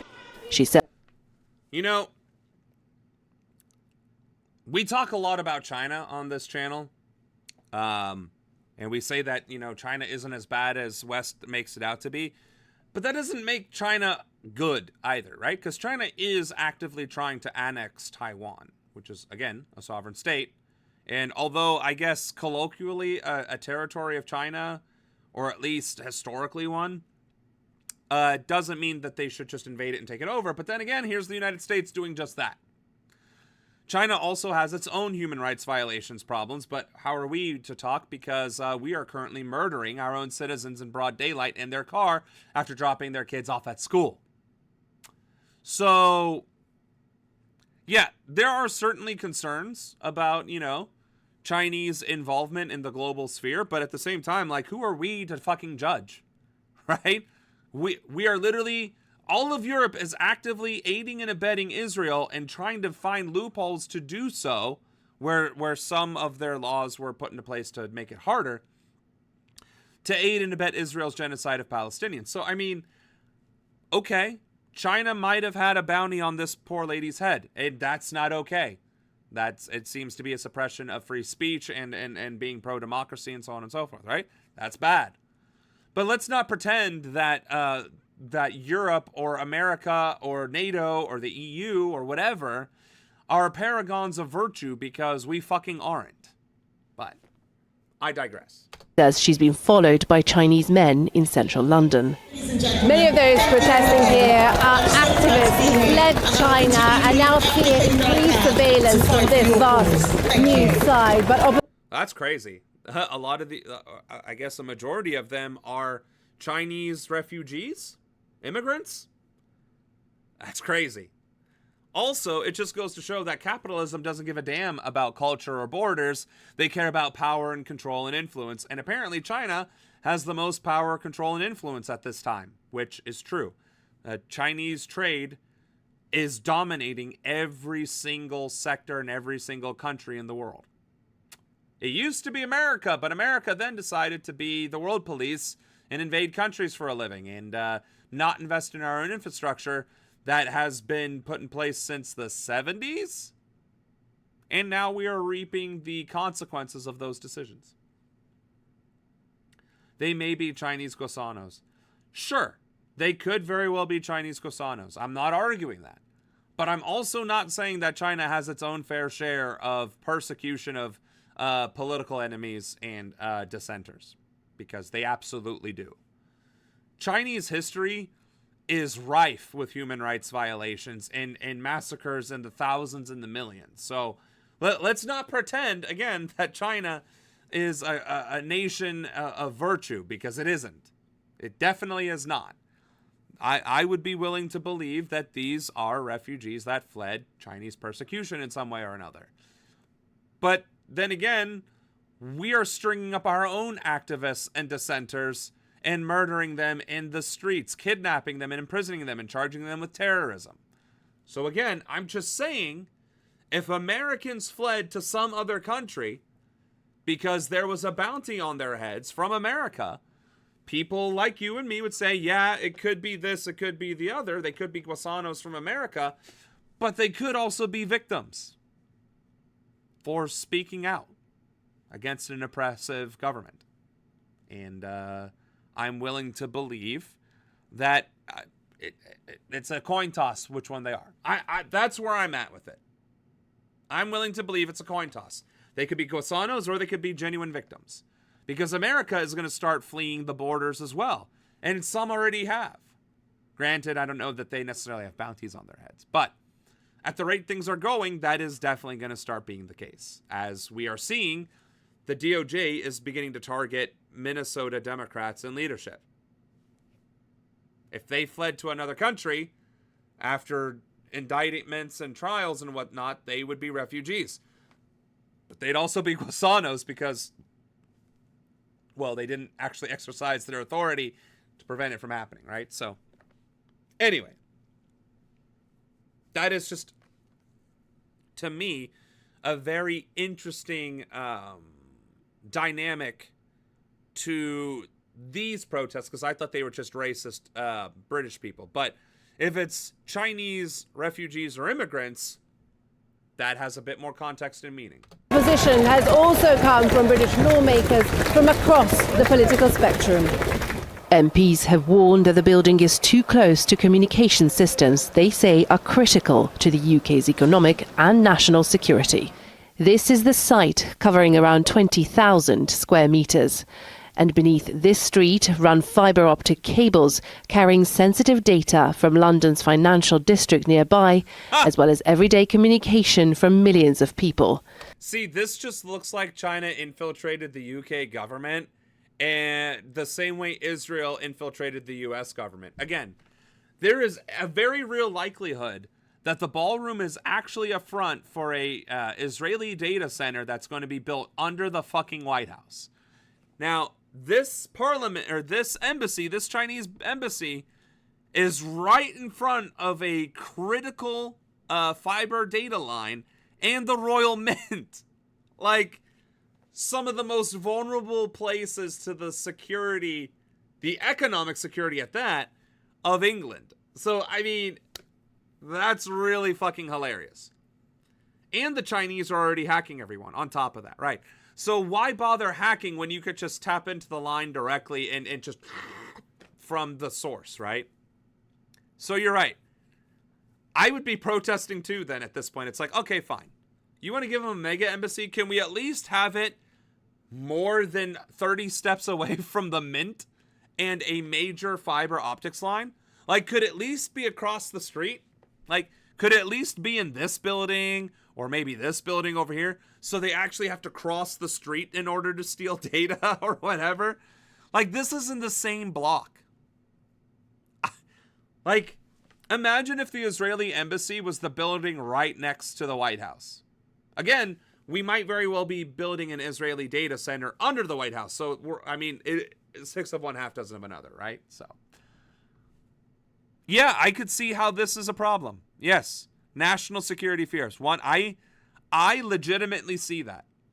I don't really care that, like, okay, let's have some trade relations, China. Let's go. Hey, why do you want the building that's directly across from the Treasury Department and our primary data feed to the Social Security building, which also feeds into the FBI, the CIA, White House correspondence, and, you know, congressional correspondence, because everything on Pennsylvania Avenue. Oh my goodness. Critics say placing a Chinese embassy so close to this critical infrastructure could leave the UK vulnerable to espionage. Britain's I don't think there's much could about it. It is vulnerable. Is. Not could, is. Security Service has warned that Chinese agents are trying to gather information and exert influence, though it has not formally objected to the plans. Activists, that's funny too. We are saying that this is a really bad idea, but we don't object to the plans. So are you already bought and paid for by the Chinese spies? Like, what? I mean, sir, I just want to point out that there are national security concerns and that they do make us vulnerable or could make us vulnerable. But I'm going to stop short of saying no to these plans because I've already gotten my won payment. I mean, my pounds pay. I mean, my ducks in a row. Right, any foreign country, right? Imagine if that was a Russian embassy. Not that, it would be, but, I'm just saying, like, you should very much so consider where you stick embassies, and putting them right next to a major fiber optics network that's literally a neighbor to the National Mint or the Royal Mint is kind of a big deal. Right, the U.S. Embassy, which is even funnier because America, during one of the Snowden leaks or the WikiLeaks, whichever one it was revealed to be spying on NATO allies directly. Anyway. Fear intimidation. In 2022, a protester was dragged into the grounds of the Chinese consulate in Manchester before being pulled back by the British police. China denied. So, by the way, if the Chinese protester was dragged into the Chinese consulate, and then British police crossed into the consulate to drag those people off of them, they crossed into Chinese territory and violated Chinese sovereignty. So the fact that that didn't spark its own international incident is kind of impressive. The new embassy would be used for spying and also denies harassing activists. And Britain wants closer trade ties with Beijing, with the Prime Minister Keir Starmer due to visit China later this month. He says national security won't be traded for economic gain. But when is national security not traded for economic gain? Look throughout all of European history and U.S. history. When has national security not been sacrificed for economic gain? Every time you do regime change, every time you invade, every time you spy, every time you steal natural resources. That is all risks to national security. Every time you brutally crack down on your own civilian population, that's a threat to national security. Every trade deal made with a foreign power to build on your sovereign land is a threat to national security because any one of those employees could be foreign spies. Now, I'm not saying you should be against international trade, but I'm just saying that for the sake of profit, you absolutely sacrifice to some degree your national security. Even if it's a mutual sacrifice, right? We bring in a Chinese company, we send an American company, there's equal risk that either company can be a hotbed for spies. So yes, profits are always made at the expense of national security. Always. The dissidents who sought refuge in Britain say that this embassy will make their safe haven feel less safe.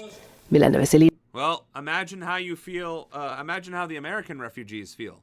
How many refugees from Somalia, from Argentina, from Venezuela, from any country under the sun, Iraq, Afghanistan, Iran, you name it. We have refugees from every corner of the world. And we are currently expelling them, kidnapping, and trafficking them to death camps. So imagine how all of these refugees feel about America, and they haven't even changed their diplomatic relationships with those originating countries.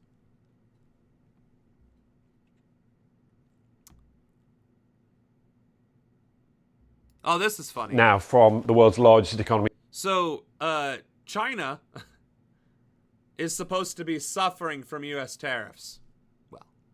To the world's second largest, China. It grew at one of its slowest rates in the last decade towards the end. To the world's now from the world's largest economy to the world's second largest, China. It grew at one of its slowest rates in the last decade towards the end of last year.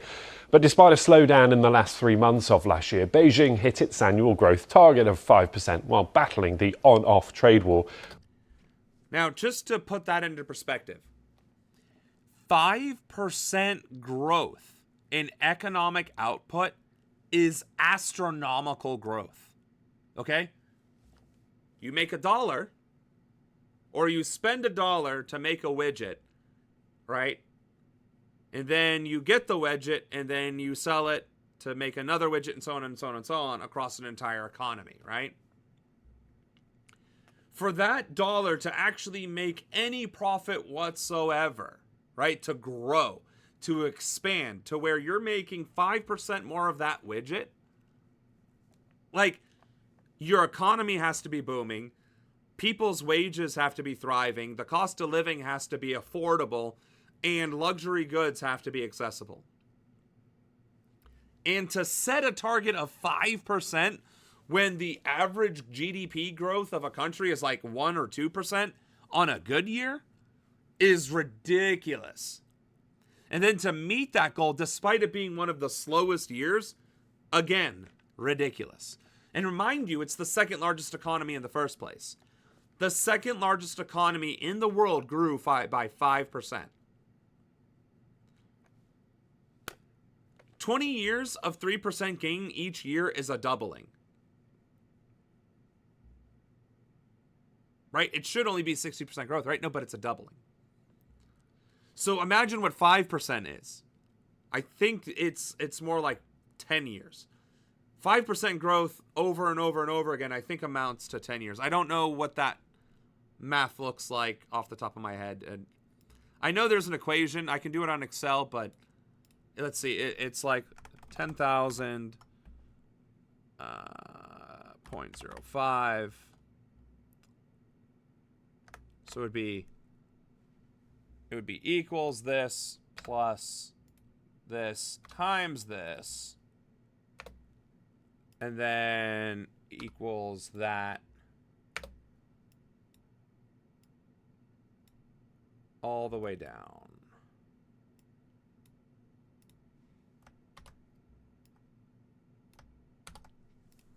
So let's see, 9, 10,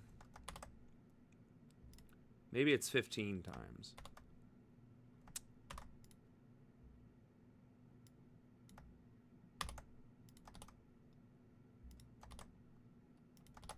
Yes, it's approximately 15 times. I'm sorry. So 5% growth compounded over and over and over again would take 15 years to double. And in fact, it would be more than double. After 14 years, it would have almost doubled, right? Again, I don't know what the equation is, but if you do it brute force, you get that. So, and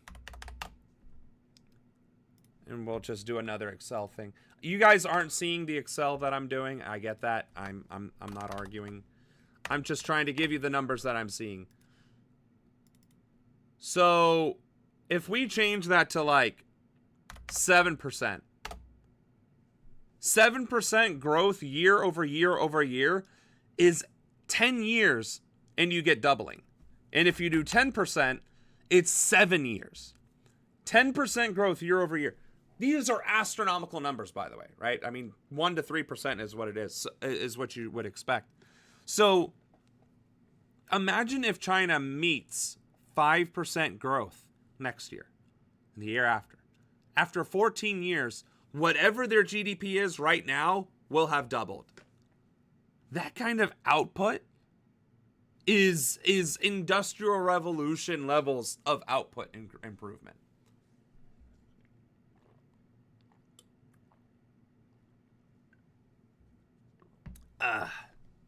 Oh, I forgot to read Anna's point there. After I talked about America spying on their allies and how awkward it was for Obama when he met with Angela Merkel, which was the German prime minister, the German chancellor at the time. So yeah, sorry that I went off on the nerdy tangent, but it's worth mentioning that 5% GDP growth is nothing to sneeze at, and America, I don't think even achieved 3% this year. With the United States. Let's talk to Rory Green, Chief China Economist at TS Lombard. Rory, good to have you here. And look, no surprise, they hit that target. They did indeed. Either the camera angle is something, or his face is the full, like his mouth takes up all of his face and his eyes takes up all of his face. That's kind of scary looking. Xi Jinping never misses. 5% bang on as they said in March last year. Yes, and so we can, potentially question the veracity of those numbers, but nonetheless, China managing to navigate some of that political turmoil. Indeed, and navigating it pretty well. Our measure of GDP is about a percentage point lower than the official one, but as I'm sure we'll get onto, a lot of that growth is driven by exports. Yeah, but here's the thing: even if Chinese GDP growth only was 4%, and I want to stress 4% only, that is still a ridiculous amount of growth. Again, we're talking about growth for a country's gross domestic product. Every single industry. That's shipping, that's manufacturing, that's medicine, that's services, that's transportation, that's legal, that's medicine, that's education. It's research, it's development. Anything that is spent to turn around and then generate a revenue, and then balancing the sheet with the number being ridiculously high, if you grew by 4%, that is an impressive feat. An absolutely impressive feat.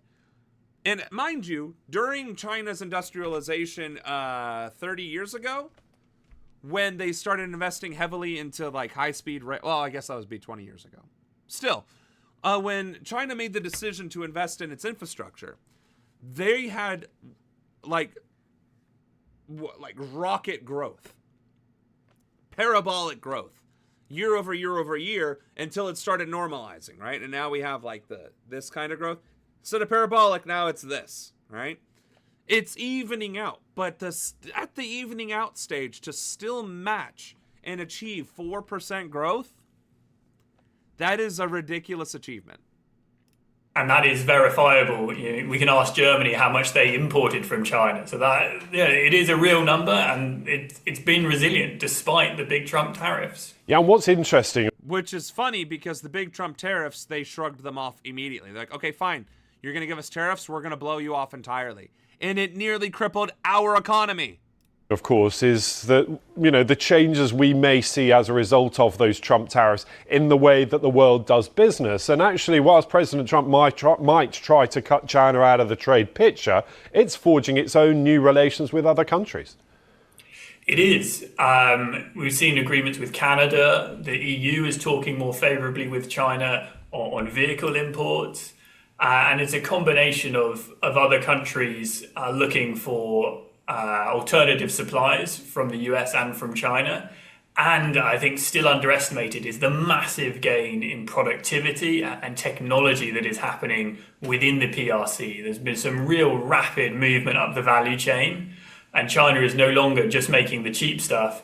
It's making cheap but very high quality and high-tech goods that are proving incredibly competitive. And that's the thing that everybody was in denial about a year ago, 2 years ago. That China is still just making cheap stuff. Now, sure, fine. I mean, like these cups and whatever else, those are cheap, right? There's still cheap goods that China makes, but China is also leading and beginning to lead directly in a lot of the tech centers. Straight up chip manufacturing and robotics. Straight up dominating that market. Same thing with the EVs. Again, the largest EV market in the world is China because their population is buying the largest amount of EVs because they also have over 1/8 of the entire global population, right? And I've said this before too. Say what you will about China, but as a country, if you look at China as just a country, and you look at the country as a spreadsheet, a balance sheet, or a map, or like a game like Civilization, right? Where if you add this and you do that and you connect these things, you get points, right? China has 1.5 billion people. Population of China. 1.4 billion. I apologize. Okay.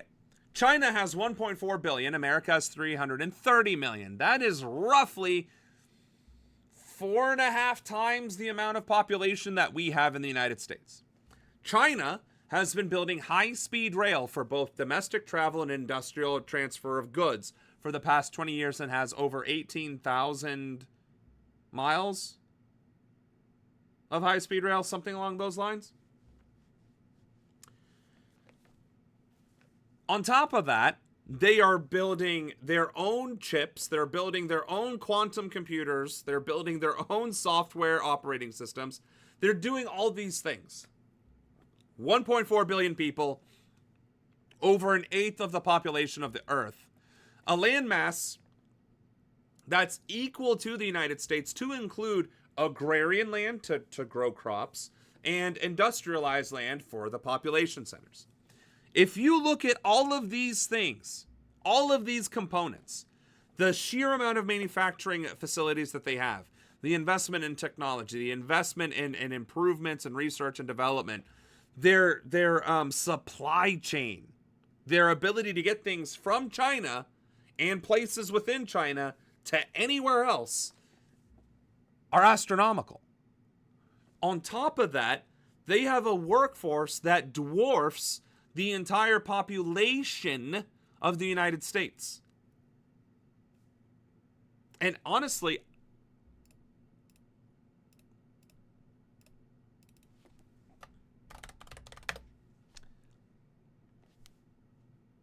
Europe's population is roughly half the entire population of China. So again, if you take away a third of 1.4 billion, which would be roughly 400 billion, or million, I mean.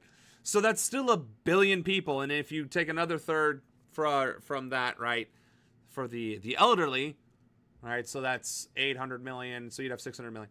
So the workforce of China is roughly 600 to 700 million, maybe 800 million, roughly, right?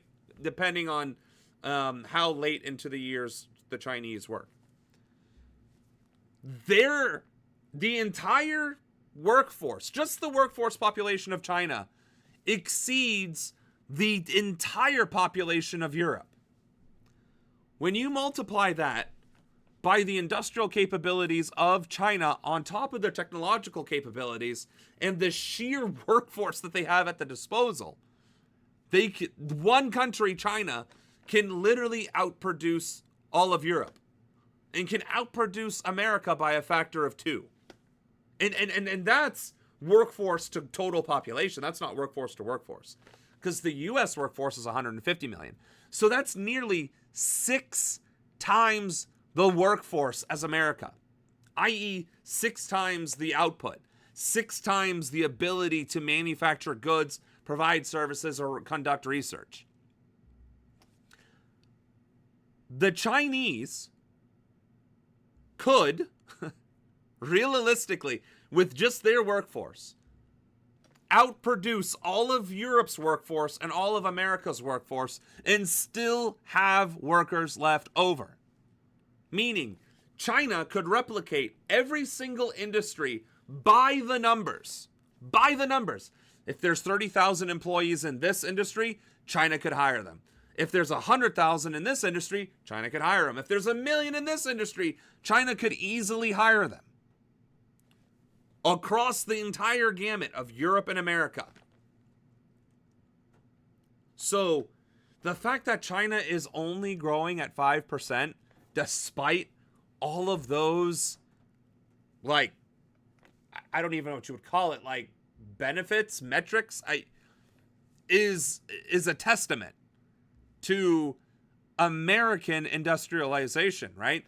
Because despite how shitty our economy is, and despite how fucked it is to live in the United States, and how harsh the cost of living is, our gross domestic product still exceeds China despite being in an 8th or a 9th of the capability. Let alone not investing in our infrastructure or our workforces. So, if this keeps up, China is going to easily be number 1. Easily. And if they get to a point where their industrialization exceeds our industrialization and then gets spread across their entire workforce, which outnumbers us by 8 or 9 to 1, We also won't be able to keep up with China. No country will. And that's the point. So, anyway. I'm not waxing nostalgic and pro-China with like the Chinese flag in the back. Although that would be funny. Hold on. Because I'm pretty certain I have not downloaded the Chinese flag. But I'm going to do that now for fun.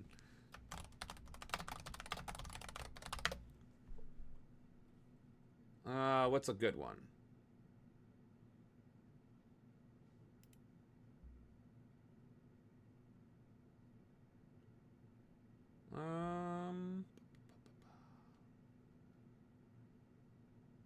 Well, hold on, let's do 4K.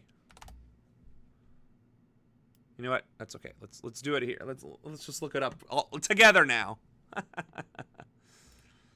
Images.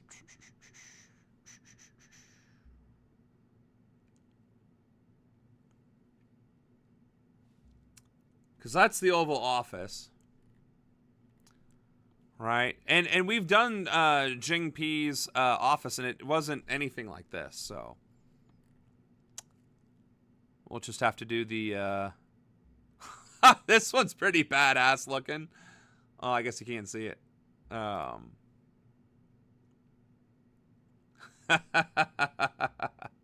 You can see it now, can't you?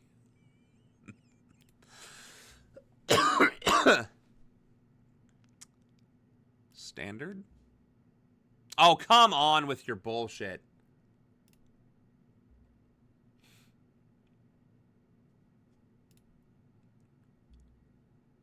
I'm gonna be on a list after this. I'm gonna be hacked immediately after downloading, I can imagine. All right.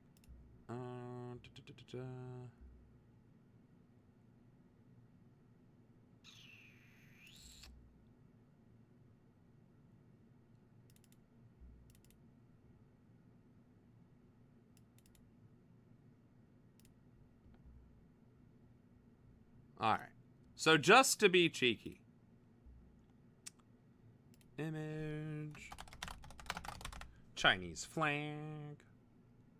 Create new. Browse. Stuff and things.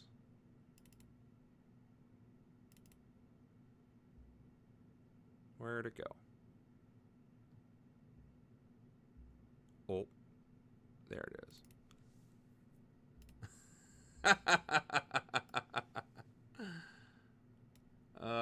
Damn. So we just need to move it down a couple. All right, guys, I'm not waxing nostalgic for China. All right, I'm just saying that if we look at China as a game of civilization, they can beat our asses, okay? That's all I'm saying. That's the only thing I'm saying. And that's the only thing I want to say. So can I move this over? Oh, no. Where's the oval? Okay. So China flag.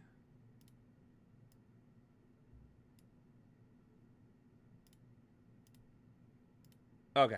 So if I ever want to be cheeky, I can just do this now. I am not advocating for China, the country, as the ultimate good or the ultimate economic superpower. What I am saying is that China, on paper, has the greatest potential for economic output on Earth, as it currently stands. I think India has a greater population, but they are far, far behind China in their modernization and their industrialization. And if America could catch up in population with our current technological capabilities, we would be able to keep China at bay. But if we have a lesser population and we start to ruin our own industrial capabilities, this is going to be our reality. Which, now I finally get to do this. Hold on a second. Hold on a second. Wait for it. Wait for it.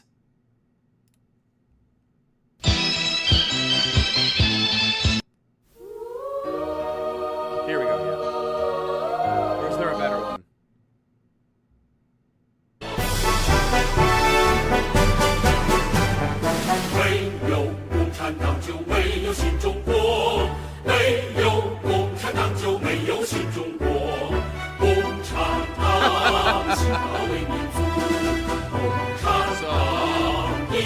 For all of our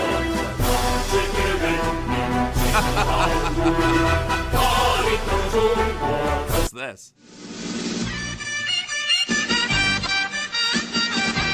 So that's like apparently a big one.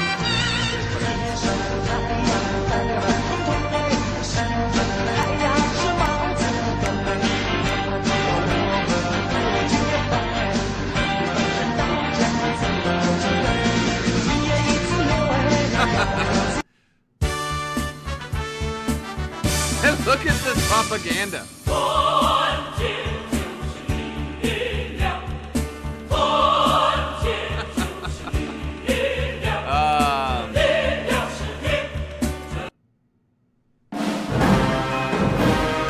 Oh, that's right. This was the song that slapped. All right. Hold on. Let's go here real quick. Okay. So, whoops, wrong one. Well, actually, no, it's kind of funnier. It's kind of funnier from here. All right.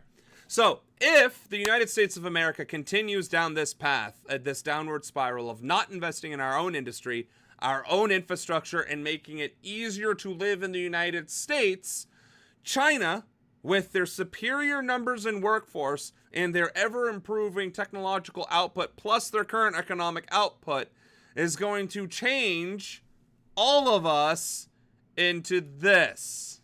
So,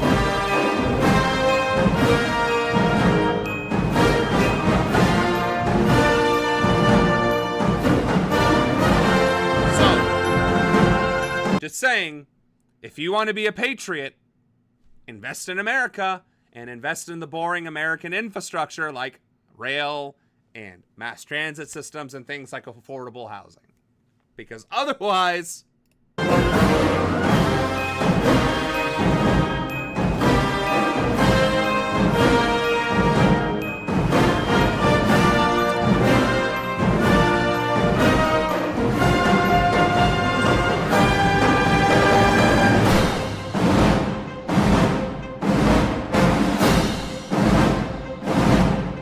Also, that's what a military parade is supposed to look like, not a bunch of airmen and their ACUs like this, dragging ass. But that's also why the United States of America doesn't do military parades, because we don't need to do the military parades to show who's number one.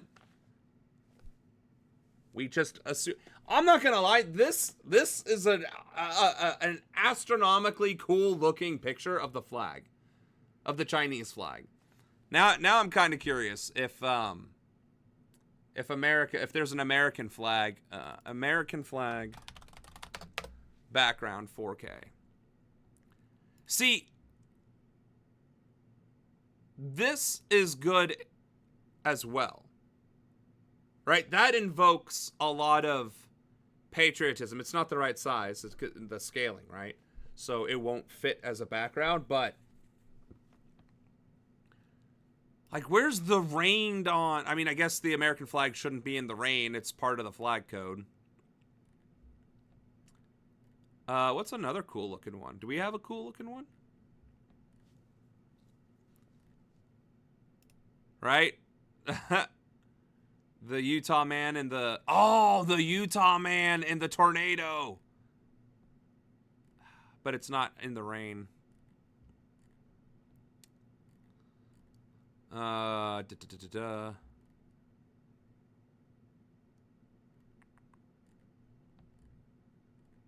mean, this one kind of looks cool. Has that same feel, but it's not the same. What else do we got? Homelander. If ever there was an allegory. I do like, You know, the dark, the rugged looking flag. You know, this is American. This is American Gothic right here. I guess it doesn't, you can't see it on the screen. I like the American Gothic, right? See, we do a lot of eagles and in the broad daylight. But I'm not going to lie. That is some imagery right there. That looks like China survived something tragic. I don't know. That just kind of looks cooler. All right, got to give North Korea some respect. They do put on grand parades.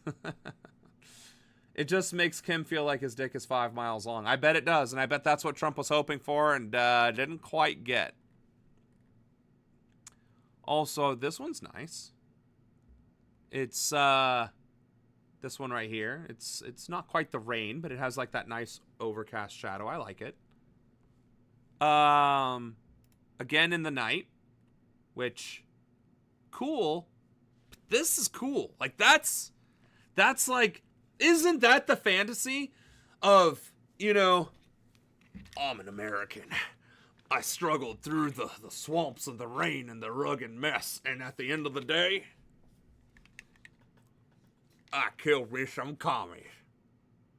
Hoorah. Right? Where's the American flag that invokes that level of... Because, like, okay, fine, you got, like, the patriotic 4th of July one. All right, here we go. We're getting closer. We're getting closer. We are getting closer with this one. Right? It's this rugged... Oh, actually, that is in the rain. Hell yeah. Okay. So this is close. Does that invoke the same feeling? Oh, it's AI generated. Let's see. 1, 2, 3, 4, 5, 6, 7, 8, 9, 10, 11, 12, 13. Yeah. Nope. Can't do that. It looked cool. But it was AI. Ooh, see, this violates the flag code because that's on the floor. Can't use that. Let's see.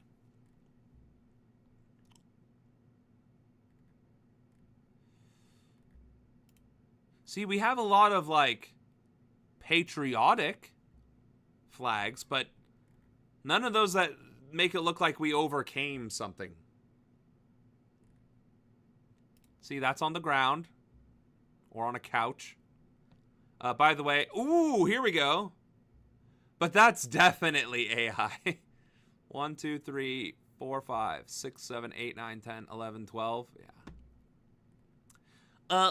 How many stripes are on the American flag? And go. American flag and it's the French flag? What? Like, what even? Okay. Or is that the Russian flag? I always get them confused. Oh, it's the Slovenian national flag. There it is. Like, this is cool, but it's also on fire. Although, arguably, a more accurate metaphor. Where'd it go? Where'd you go? Oh, it's premium. You gotta spend money. Yep, and it's AI. Of course it fucking is. Ah, jeez. American flag background 4K in the rain. Okay. We're getting closer. I'd say we're getting closer with this. This, however, is very accurate to what's going on today. I think we discovered that that was an AI. Oh, here we go. Here we go. Right? I'm pretty sure that's AI, though. In fact, I'm confident that that's AI. This has to be AI as well, because 1, 2, 3, 4, 5, 6, 7, 8, 9. That's not enough. So, American flags that have that emotional evocation are all AI sludge. which is a perfect metaphor to what we have become. Right? Now, 1, 2, 3, 4, 5, 6, 7, 8, 9, 10, 11, 12, 13. See, that's definitely AI. The resistance fist. I don't know why they're smiling. This is all AI sludge. Are you shitting me?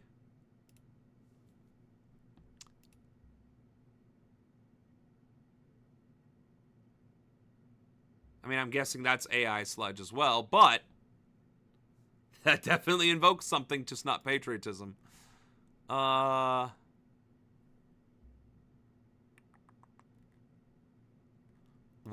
Frozen flag.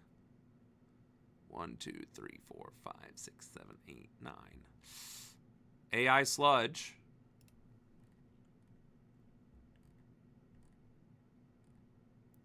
Wow. So, oh, okay. But nope.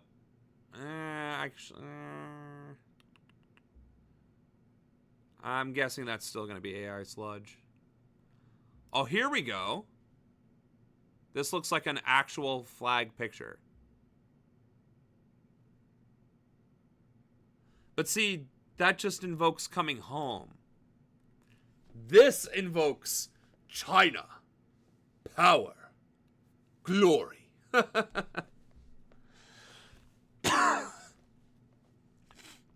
I mean, I guess this one could be a pretty close equivalent, but that's, you know, art. And it's AI generated. Like, at least they're saying it in the deal. Huh, Bitcoin. Hey. Jeez. So, needless to say,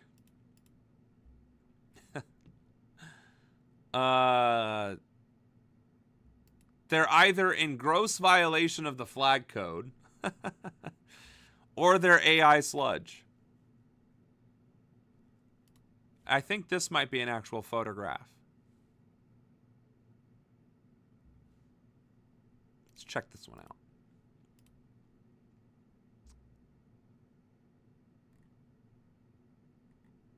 Oh, buy now. Of course. The one that actually looks really fucking cool.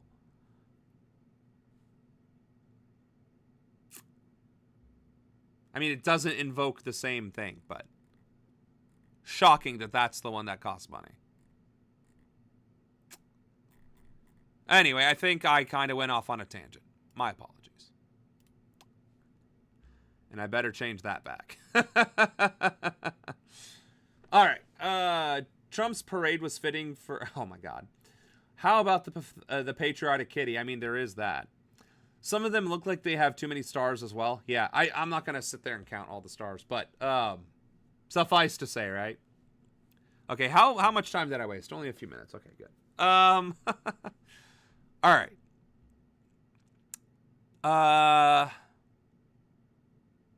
Oh, okay, so now we're going to get away from Greenland and Europe, and we're going to get into Israel becoming more and more genocidal by the minute. Israeli Prime Minister Benjamin Netanyahu has agreed to join the so-called Gaza Board of Peace despite facing an international criminal court arrest warrant. I did that for 30 minutes. For war crimes in the Strip. In a social media post, his office said he has accepted the invitation of US President Donald Trump. Now, the board is one of several entities involved in the second phase of the Gaza ceasefire. Netanyahu had earlier been critical of Washington's makeup of another of those entities, the Gaza Executive Board. I'm going to get more on this with Nita Ibrahim, who's in Colombia in the occupied West Bank. And Nita, can you just give us an idea what the reaction has been to this from Palestinian officials? Well, we still did not get anything in writing, any official statements from the Palestinian Authority to comment on this remark. But behind the scenes, let's unpack what the Palestinian officials think is happening. This invitation was sent weeks ago. The acceptance was announced roughly a week ago. But only now, the Israeli Prime Minister Benjamin Netanyahu has announced he is joining the Board of Peace. For Palestinians... So Benjamin Netanyahu, the man Not the leader of Israel, not the prime minister, none of that. Benjamin Netanyahu as an individual is joining this board. The man who oversaw, carried out, and executed the genocide of Palestinians, which, I guess there weren't videos about the actual death toll, because we're seeing reports now that the actual death toll is what we've been saying it was, which is in the hundreds of thousands rather than just the tens of thousands. So an actual honest-to-God genocide where over a third of the population has been murdered by Israel, aided and abetted by Europe and America. That man is going to sit on the board of peace for Gaza. They see Netanyahu as an obstacle to any attempt for the Trump administration to move forward for phase 2. Technically, yes, the announcement of the Board of Peace, the announcement of the Palestinian National Committee, all should signal on the ground the start of phase 2.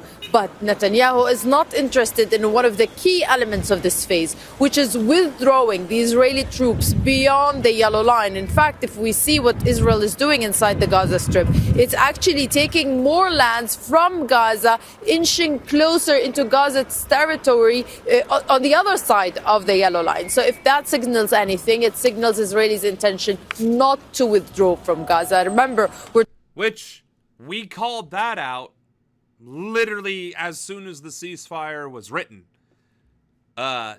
You don't turn an entire country into rubble if you don't intend to take it over. Oh, and by the way, the other half of the country, the West Bank, is still being occupied and still being colonized, and Palestinians are still being forced out of their homes at gunpoint by Israelis and Israeli soldiers. Totally legit. Like Hitler overseeing a peace board after the Holocaust. Literally. That would be the exact same thing as if, if Hitler was assigned to oversee the budding state of Israel that was in Palestine as refugees post-World War II. We're talking about an Israeli election year this year. So everyone in the Israeli politics is trying to show more defiance, is trying to show more strength. And how do they do that? By cracking down more and more on Palestinians.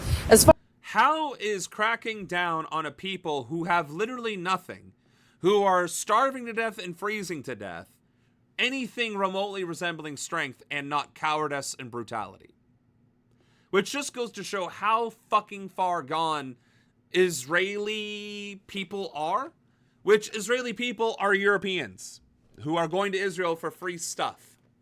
That free stuff being other people's livelihoods and homes. So, yeah, no. Israel needs to be abolished the exact same way ICE needs to be abolished for the exact same reasons. As far as Palestinians are concerned, they think that Netanyahu's interest in this phase is to get a vow or get some implementation on the disarmament of Hamas. This is something that is tricky, that Hamas has said it's willing to hand some of its weapons to the Palestinian Authority, but it's still a very contentious point. But the key point really is the Israeli withdrawal. Now, I don't know that she said this verbally yet, but let's take a look. The Board of Peace includes senior U.S. officials Marco Rubio, Steve Witkoff, and Jared Kushner.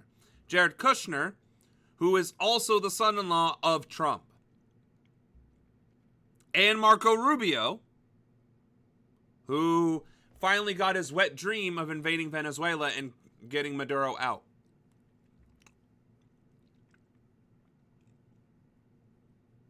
The legality of this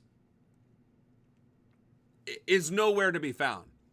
The criminality and audacity, however, is in spades. And quite frankly, I cannot wait to hold every single one of these fuckers accountable for the war crimes and crimes against humanity that they will undoubtedly commit in this position, in addition to all of the other crimes they have committed against other sovereign states or aided and abetted against our own nationals. Unbelievable. from the Gaza Strip, which is something that the Israelis are not intending to do. But can Netanyahu say no bluntly to Trump? We don't think so, and that's why he's accepting this membership. Whether he's going to fulfill the duties that were presented by the Trump's peace plan, that's yet to be seen, but there's a lot of skepticism here. Indeed. Thank you so much, Nita.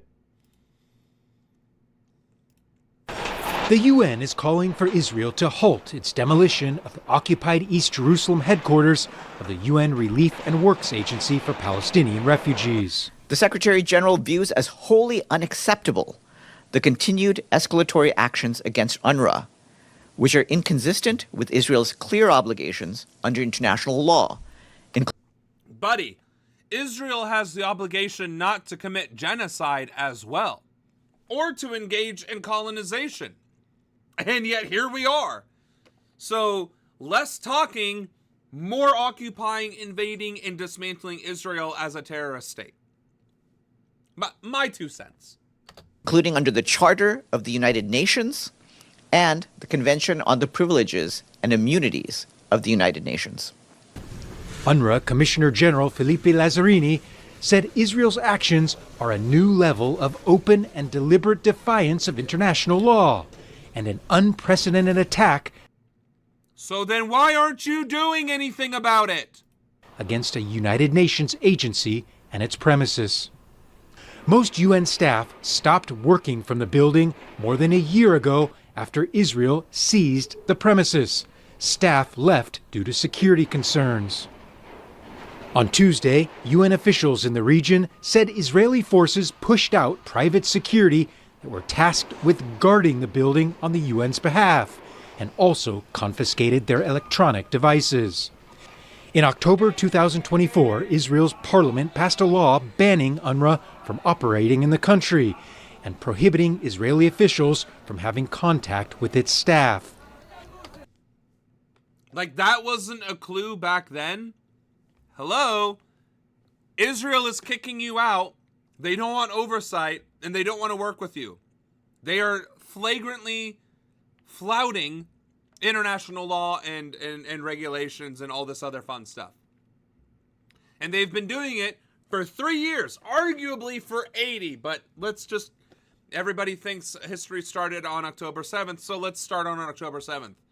Since October 7th, Israel has still been violating international law, international agreements, violating the UNRWA and all these other things under the sun. And what has the UN done? Nothing. What have any other countries done? Nothing. But now they're going to get their panties in a twist over Trump wanting to invade Greenland after invading and occupying Venezuela? Get the fuck out of here. It's become a coordinated effort by Israel to shut down the agency that was mandated by the UN General Assembly to provide health and education to 2.5 million Palestinian refugees. There's real concern here at the UN that Israel's blatant disregard for international law will have real ramifications. What are you talking about? It'll have real ramifications. What about the completely displaced Palestinian people of Gaza? Are those not ramifications? Are those not ramifications?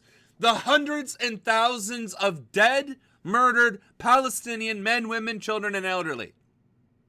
Those aren't ramifications? Are we fucking serious right now? The reporting. Holy shit.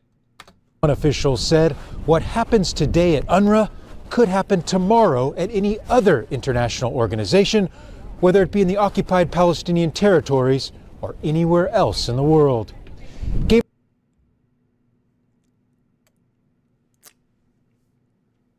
I'm going to get a stomach ache, cavities, and fat if I keep stress eating Nutella, but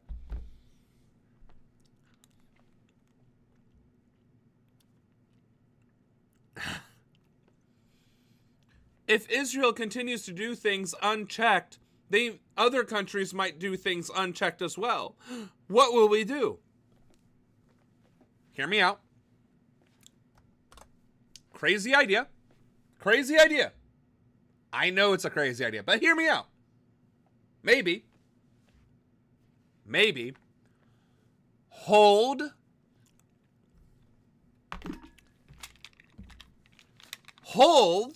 Israel accountable for their atrocities.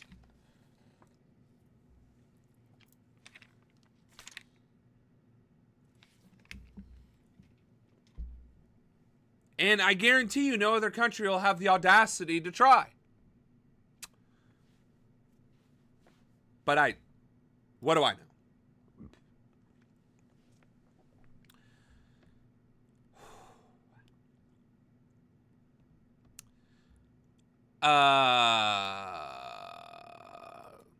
This was the commanding view that Thailand was...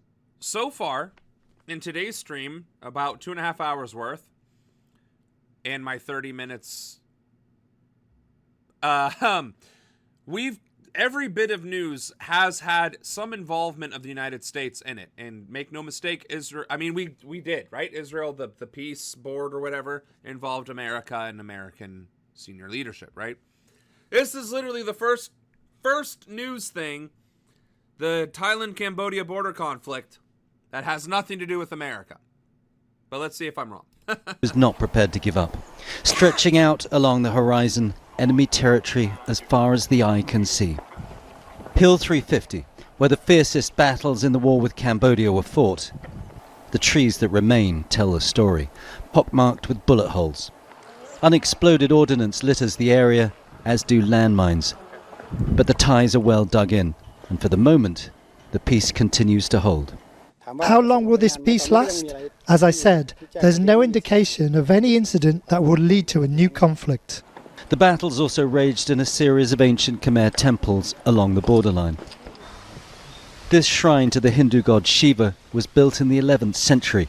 Y'all were fighting a war near and around a temple to Shiva and blew it the fuck up? The Hindu god of war and destruction? Are y'all fucking stupid? Like, y'all are fucking stupid. Hidden in the thick jungle. Cambodian troops occupied it in early December, making it a target. For the last 800 years, Ta Kwai Temple here. So the Cambodians occupied it and the Thai destroyed it. Rip Thailand. Oh, wait. No, it's Taiwan that China wants. You're right. Rip Thailand, because you just pissed off an ancient god of war. A god of war that precedes the Roman and Greek gods. And I think in terms of timeline is equal to the Egyptian gods. Like, you don't fuck with the old gods. You just don't do that. You just... Stood almost untouched by anything other than the elements. Since December, it's been almost completely destroyed, and you can see the masonry all around me. It's damaged beyond repair. Even if restoration... I would get to fucking repairing that temple. I'm just saying, I would repair that temple with a quickness. Just my 2 cents. Listen, I've got the Bible here. I've got, let's see, what else do I got floating around here? Or I can throw everything on the ground.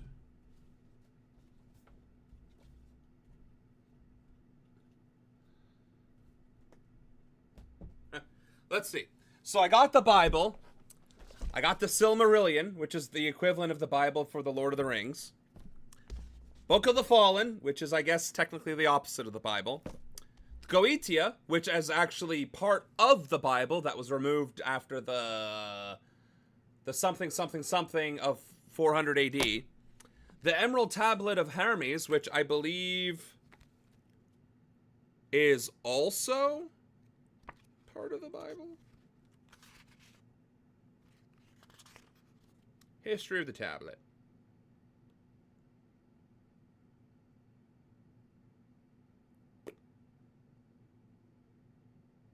No, I guess it has nothing to do with the Bible. Okay. And then 3 books on Wicca. Okay. I'm just saying, I'm not going to piss off any of these folks. Least of all, ancient deities of war and destruction. So, you're not going to see me burning temples or destroying them or hiding in them and then watching them get blowed up. I'm just not going to do that. And honestly, the fact that America was built on indigenous holy land and burial grounds, and we are now destroying ourselves the exact same way we destroyed them? Just saying. Just saying. Was an option. Landmines laid around the site make that impossible. Despite rules of engagement that clearly state cultural and religious sites should be avoided, in this conflict, they've been a focal point. Cultural heritage like this has been passed on to us from ancient times, and it's our duty and commitment to pass it on to the next generation. Tom and Tom Temple. Well, then stop fighting each other and deliberately targeting them. Like, this isn't fucking rocket science. It's also illegal in international law to target religious sites, so... is where the first clash broke out in late July last year. As Thai soldiers looked down from the high ground, their Cambodian counterparts cautiously emerged below. Less than 100 meters divides the two. The fighting here wasn't as fierce, but damage has been done, and the Thai military are dug in right in the center of the temple. They at least get a chance to enjoy this remarkable piece of archaeological heritage, an opportunity the public won't have for years to come. Okay. We may as well watch a video of Israel desecrating a Christian temple in Jerusalem. Oh, wait! They have been doing that, by the way. Yeah. In case you were wondering, Israel has been going after Christian sites in Jerusalem as well. In what was formerly Palestine. Yes.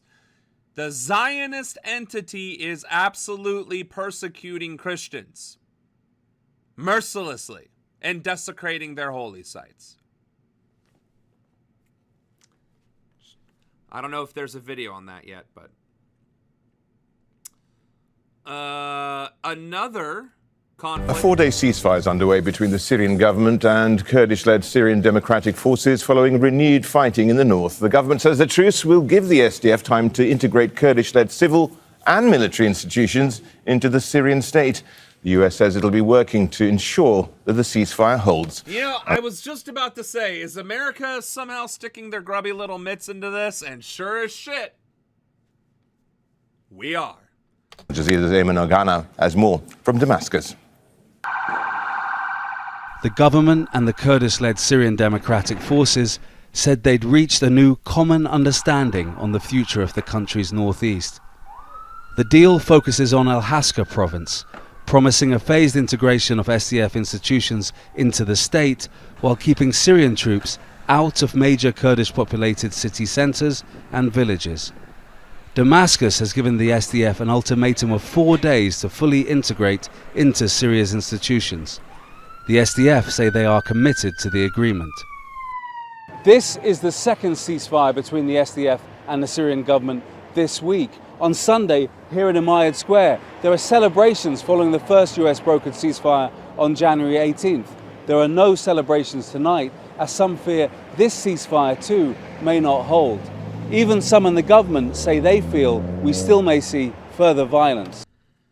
Well, if America's involved in a foreign conflict, there's only one thing that you can expect to come out of that, and that is regime change and a puppet dictator. So there we were. We almost went another story without involving America. I mean, they're not highlighting America, so it's not emphasizing America, but America has its grubby little mitts involved nevertheless.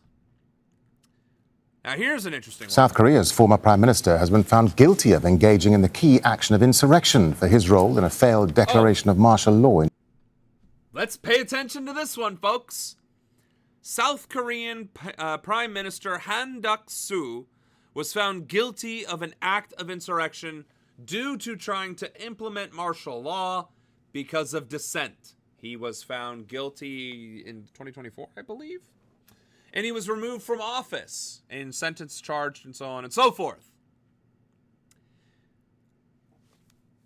No reason why I emphasize this. Could be because our own fucking leadership is trying to do the same fucking shit and is actually going a step further by, invading and occupying countries, kidnapping and trafficking foreign heads of state. Oh, and by the way, creating a secret police force that is murdering civilians in the street in broad daylight, and then bragging about it. In case we wanted any sort of context. In 2024, Han Duck-soo was indicted for failing to prevent and abetting Yoon's martial law declaration. It follows the guilty verdict and sentencing of former President Yoon Suk-yeol, who's been given 5 years in prison so far.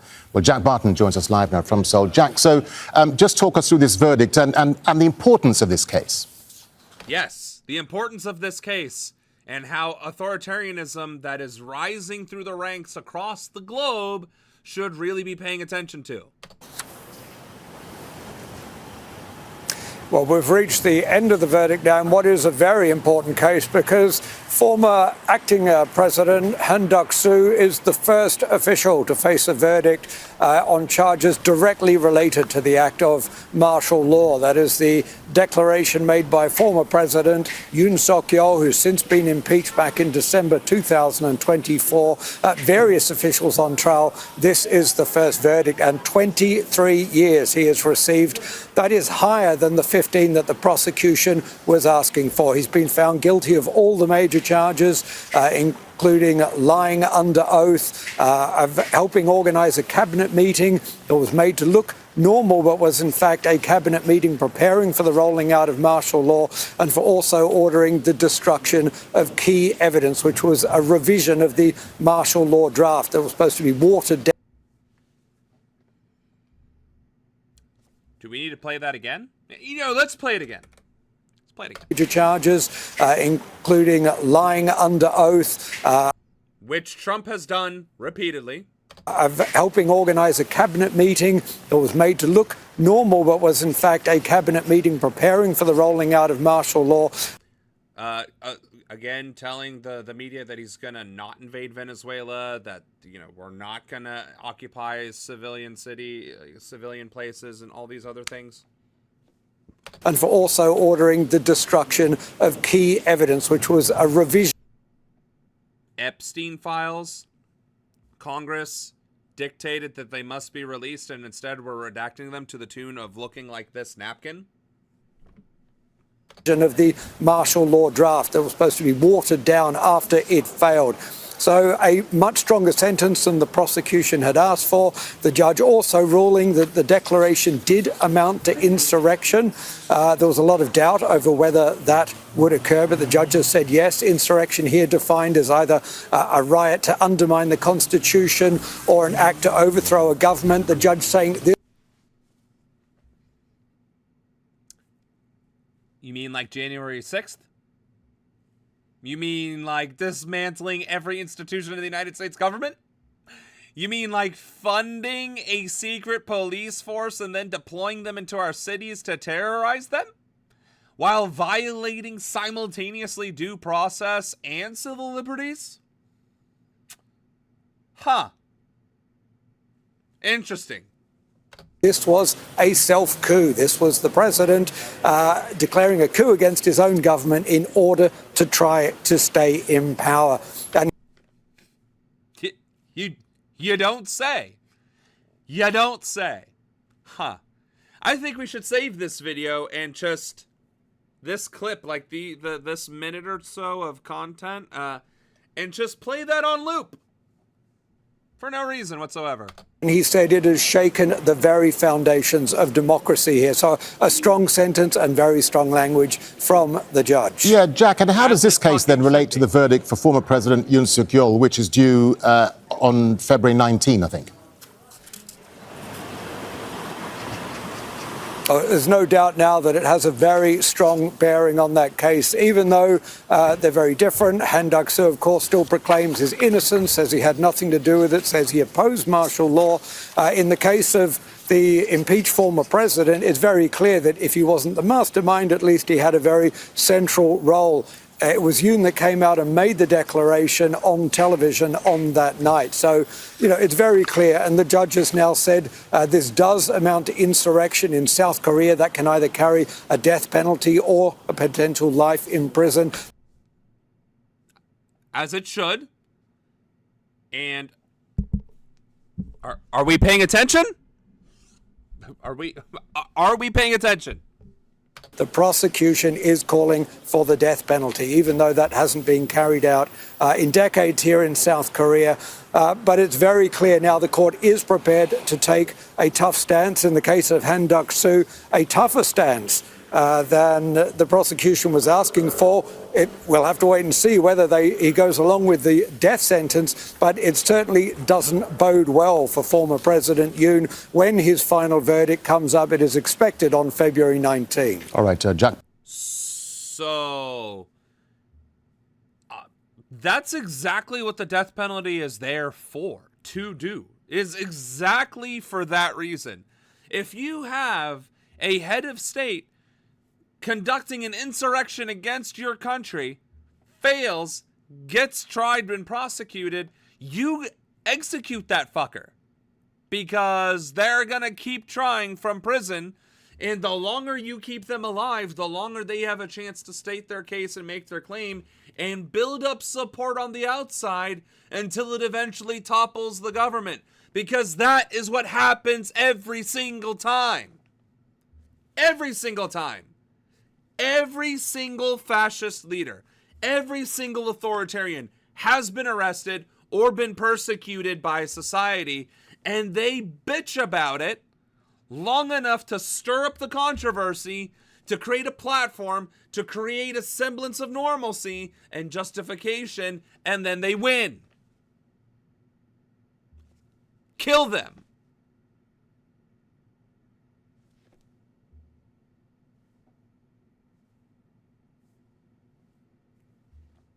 My 2 cents. The man accused of killing Japan's former Prime Minister Shinzo Abe has been sentenced to life in prison. Tetsuya Yamagami shot the former leader at a campaign event in 2022. The 45-year-old pleaded guilty at the trial's opening last year. Abe was the longest-serving leader in Japan's history. His assassination while delivering a speech sent shockwaves across Japan. Well, Al Jazeera's Patrick Falk joins us. Especially since he was shot, because do you have any idea how hard it is to get a gun in Japan? The Yakuza don't even have guns in Japan, like, predominantly. That's how hard it is to get guns in Japan. It's live now from Tokyo. Patrick, so Yamagami, as we said, they had already pleaded guilty to the killing of Shinzo Abe. Talk us through the verdict and what happened in court. Well, there's been no word on what the court had to say exactly, but you might argue that this was a straightforward decision, really. The court had to confirm the verdict, and the sentence was what the prosecution had been asking for as well. It had been expected, certainly. And as you say, we had heard previously that Yamagami had admitted to his crime. He had admitted it on the first day of his trial in October of last year. He said that everything is true. There is no doubt I did this. He shot and killed former Prime Minister Shinzo Abe as he was delivering a campaign speech with a homemade gun. But there's been a huge amount of... Case in point. It's so hard to get a gun in Japan, you have to make it your damn self. So... public attention. There were big queues outside the court in Nara today. The sentencing is something that has divided public opinion in Japan. A lot of people feel he is a cold-blooded murderer. There's also a lot of people that sympathize with him and feel that he's a man who had an unfortunate upbringing and that he is a man who is a victim of religious abuse. His mother was a devoted follower of the Unification Church and had bankrupted her family as a result. Reports say that she donated hundreds of thousands of dollars to the Unification Church. It has now been disbanded. A court ordered it to do so and said that it had violated the laws governing religious groups in Japan. This case also exposed deep links between the church and members of Japan's ruling Liberal Democratic Party, and as a result, several cabinet members had to resign. So there is a lot of religious nationalism, you say? A problem, you say? Being dismantled for violating rules and laws governing religious assemblies and bodies, you say?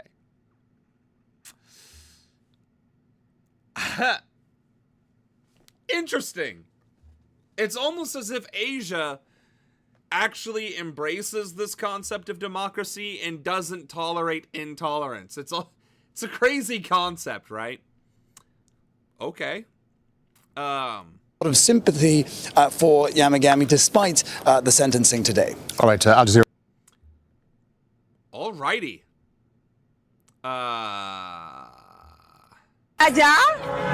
My name is Adja. I'm Senegalese and I'm here to support the Terenga Lions. I'm more than happy. I'm satisfied. You found good news. Everybody give Anna a round of applause for finding good news. I'm joyous. I'm happy.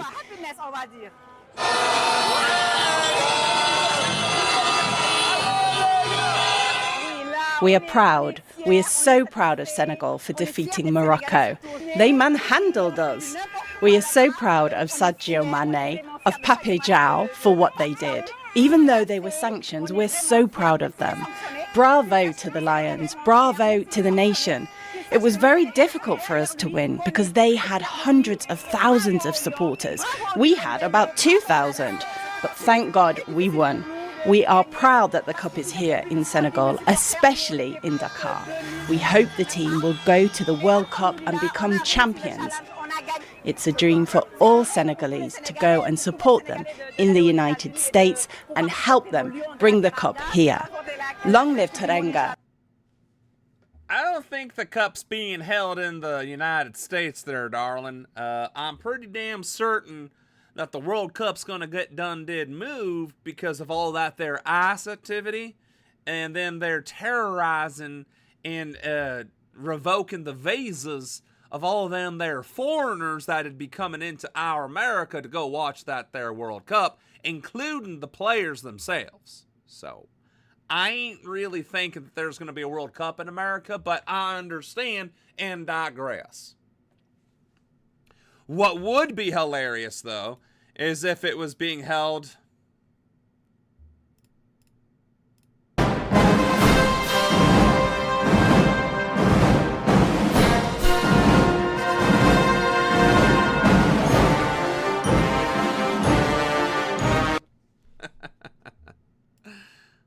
But I also digress. Chernobyl? The United Nations Atomic Agency says Ukraine's Chernobyl nuclear power plant has lost all off-site power. That's after a series of Russian strikes targeting Ukraine's electricity grid. Power to other nuclear facilities has also been impacted. What the fuck is going on with the delay there on YouTube? Anywho, is that the same Chernobyl that did the, the thing? Because, yeah, that would be very deeply concerning if that lost all power and something bad happens again. In a post on X, the IAEA, the International Atomic Energy Agency, said that several Ukrainian electrical substations vital for nuclear safety were affected by widespread military activity. The IAEA says it is following developments to assess the impact on nuclear safety. I mean, Russia can... Okay. Russia wants to take over Ukraine, right? I'm pretty sure nuclear fallout is going to be detrimental to doing that. So I hope that was a very big oopsie on Russia's part, because I think we can all agree, no matter what kind of warfare is being waged, a nuclear meltdown is bad for literally everyone. Everyone. Well, Chernobyl is the site of the world's worst nuclear catastrophe. A reactor exploded there in 1986. The facility requires external power to secure nuclear waste from that disaster. Ukraine's... So we're still, like, that's the point, right? We are still dealing from that disaster. And now the things that we were doing to deal with that disaster are out of power. That disaster still being a very big problem. Foreign minister has accused Russia of deliberately targeting electricity substations that supply power to its nuclear facilities and using, quote, nuclear risk as a tool of coercion. Let's bring in Hashim Al-Bara, who's in Davos, Switzerland. That would be really fucking bad if Russia did that on purpose. Where he's joined by the IAEA's chief, Rafael Grossi. Hashim. Indeed, Folly, and this is exactly what we're going to start talking about with the chief of the International Atomic Energy Agency, the IAEA, about the latest developments and the incident at the Chernobyl nuclear facility. Mr. Grossi, thank you very much indeed for joining Al Jazeera. Could you just give us a sense of an update about what happened at the site and how do you see it moving forward? Well, there has been a wave of attacks, lots of military activity these last few days. Today, in particular, affecting a number of substations, which are critical to provide energy to the grid, in general, the Ukrainian grid. And as we informed today, the IEA informed today, the supply of electricity to the Chernobyl site has been interrupted, but that has been affecting also other parts of the country. In general, there is a... So what I'm hearing is some Russian general was like, okay, lawful target, substation, electrical power places, perfectly legal in a war, right? You are 100% allowed to disrupt the energy and water supply of an enemy nation in a times of war. Granted, Russia being the aggressor kind of, gussies that up a little bit, but still, right? A substation is a lawful target in a theater of war. However, and I cannot emphasize, maybe don't attack the power station that's preventing the biggest nuclear disaster from being a disaster again. Let's not make Chernobyl great again. Let's just not do that. So I think there's a Russian general that's going like this. And,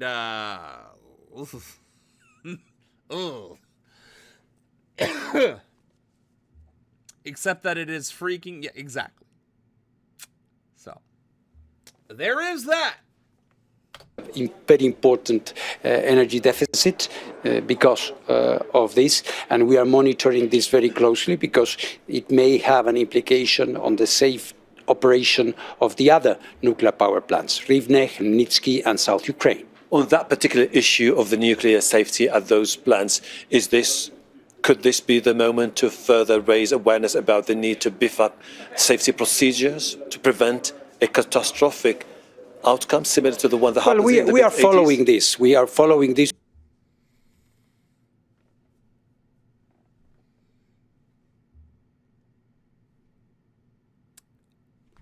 We have been following this in Zaporizhia, of course, and now in the Ukrainian, across the Ukrainian territory, so that a problem is avoided. We are in close contact. Don't forget that we have experts deployed not only in Zaporizhia, but in all other nuclear facilities in Ukraine, which allows us to form an immediate opinion of the situation at each nuclear power plant, make recommendations when needed.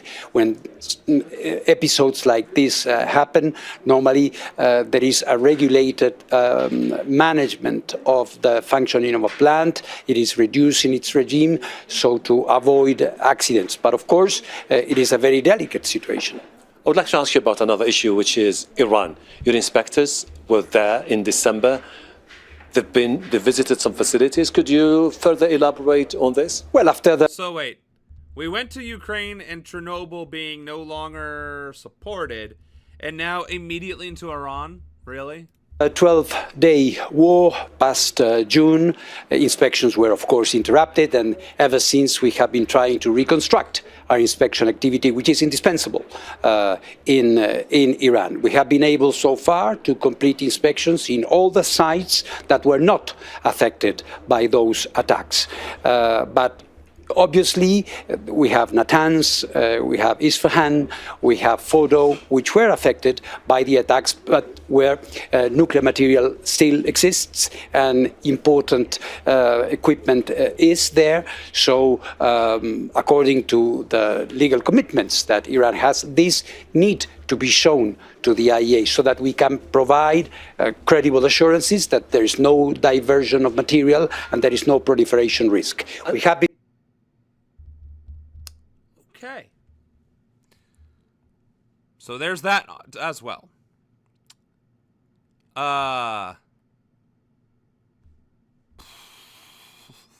Was that the only good news that you found?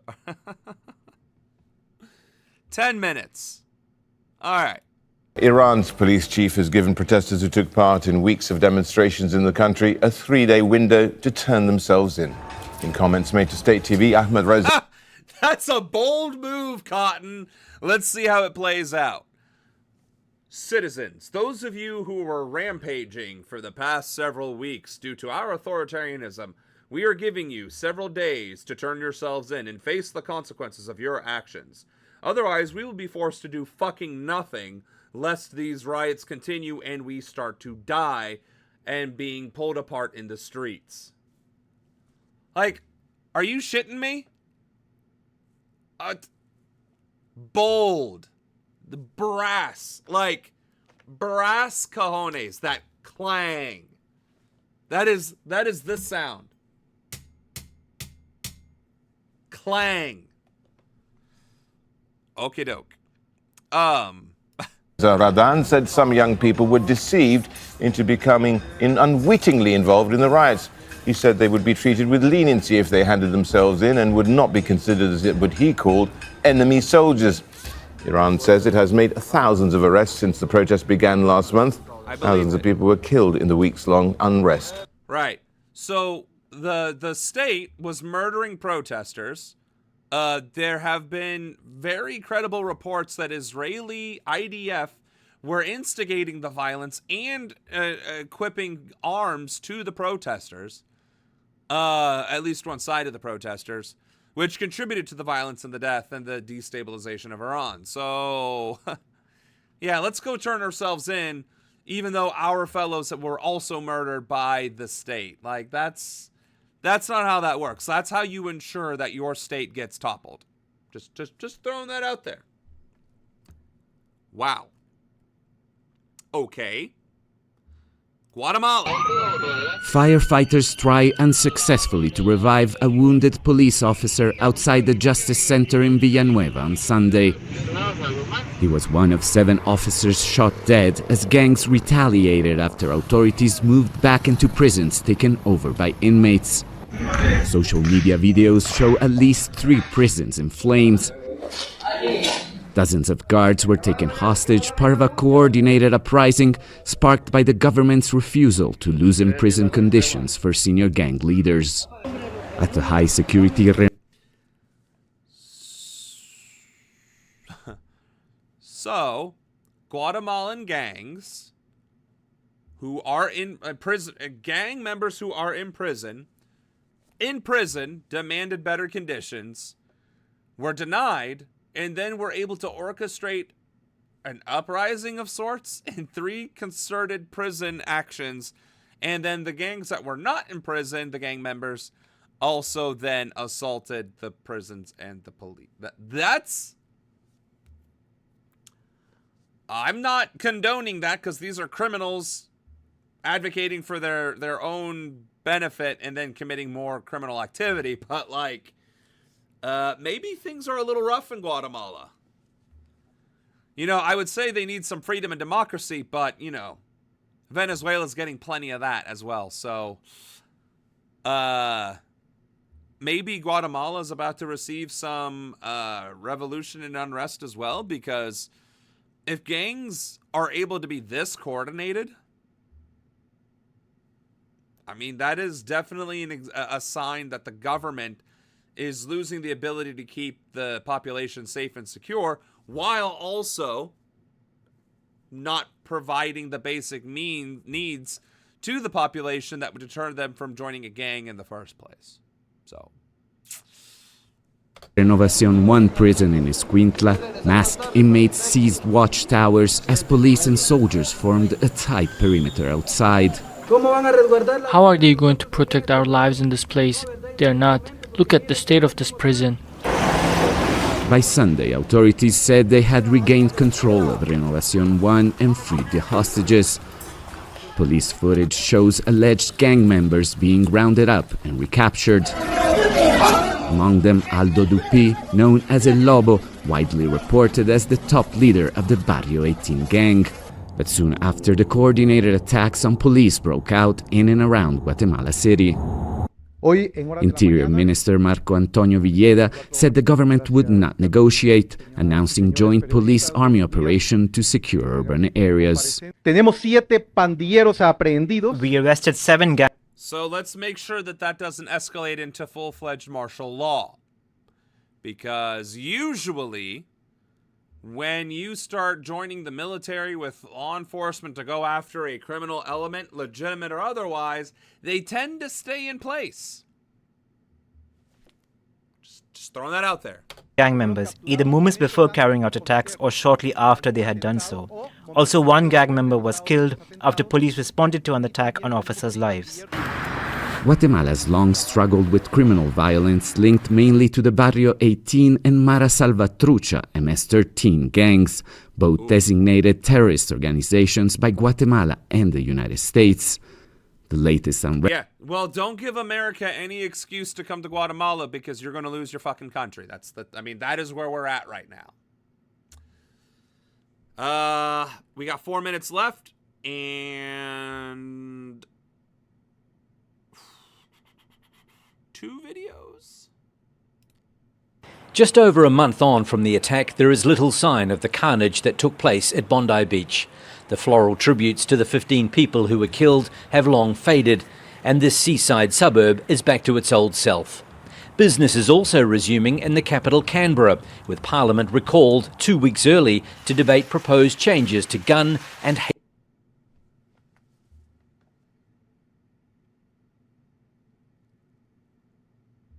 That's terrifying. Again, I am a strong proponent of the Second Amendment, but I also live in an extremely oppressive country. The first step of authoritarianism is disarming the population, or rendering the armed population either ignorant to the authoritarianism, as we are seeing in America, or some other thing, right? Recruiting them to the cause.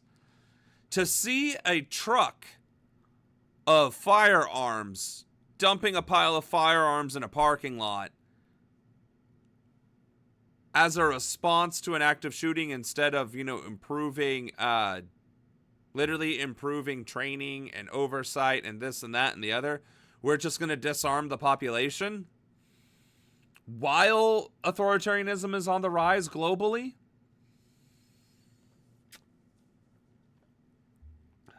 Oh, and one more thing on the Guatemala. This is mostly because of the 2009 U.S.-backed coup in Honduras. The whole region was taken over by narco-terrorists, or narco-cartels. Which, go figure, right? Regime change leading to social chaos. Hate speech laws. What we are not going to do is to have further division. I have said very clearly, from day one on this, I have sought unity. I'm seeking unity as well, not division, not a divisive debate. But so far, it's been very divisive. The attack on a Jewish Hanukkah celebration in December was carried out by a father and son who were allegedly inspired by ISIL. It took just a couple of days for Australia's elected leaders to turn the tragedy into a political debate, with the government criticised for not doing enough to fight anti-Semitism. It then hastily wrote an all-encompassing bill outlining how the government would combat anti-Semitism, hate and extremism. The proposed law was widely condemned by opposition parties, religious leaders and legal experts. The ruling Labor Party has now torn up the bill, opting instead for separate hate speech and gun laws.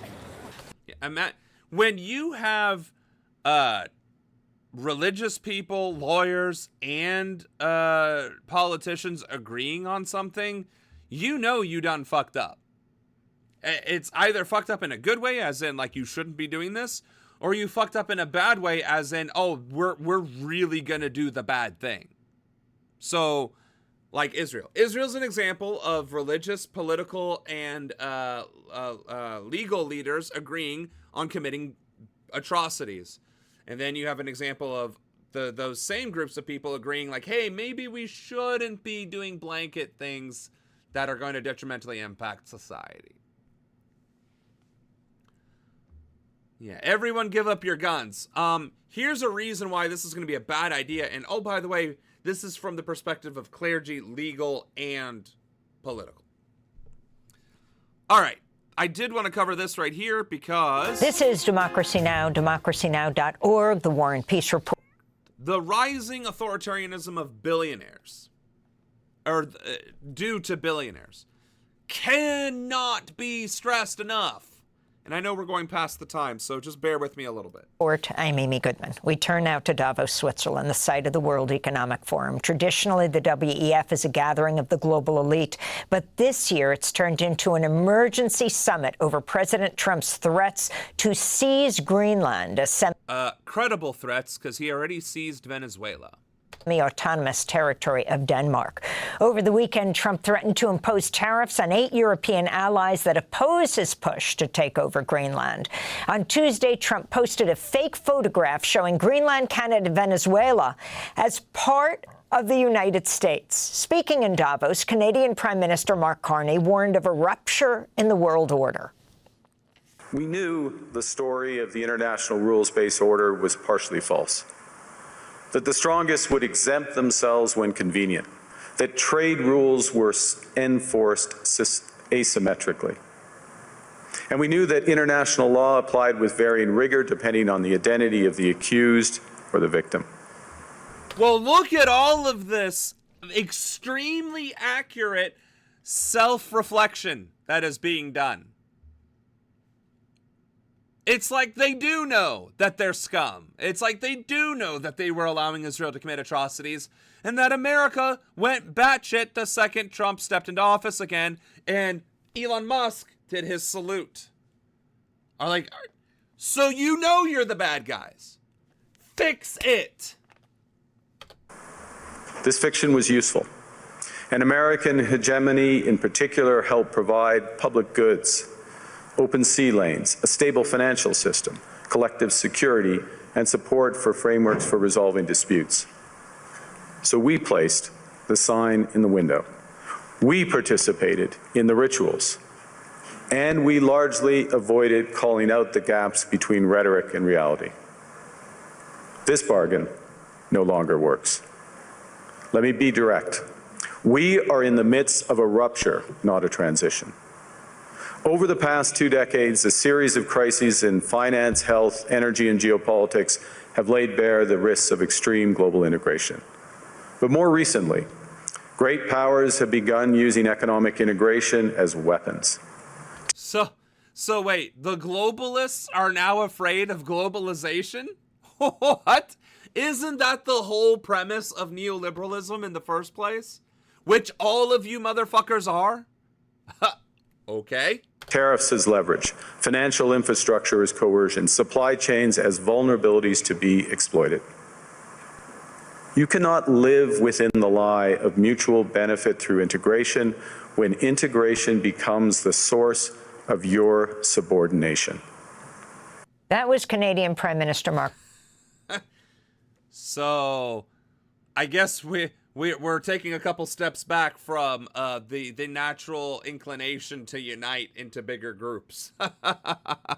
Carney speaking Tuesday in Davos at the World Economic Forum. President Trump is addressing the World Economic Forum today. Hundreds protested in Davos ahead of President Trump's visit to the WEF, an annual gathering of global business elites. Here are some of their voices.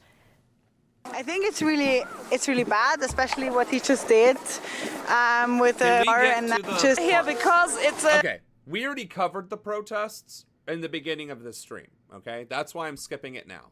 I want to get to the billionaire shit. Meeting. The devils and Billionaire Power Report Executive Director Amitabh Behar. Oxfam's just released a new report titled Resisting the Rule of the Rich, Protecting Freedom from Billionaire Power. We'll talk about that in a moment. But first, if you could... Can we talk about that now? Talk about what's happening on the ground right now.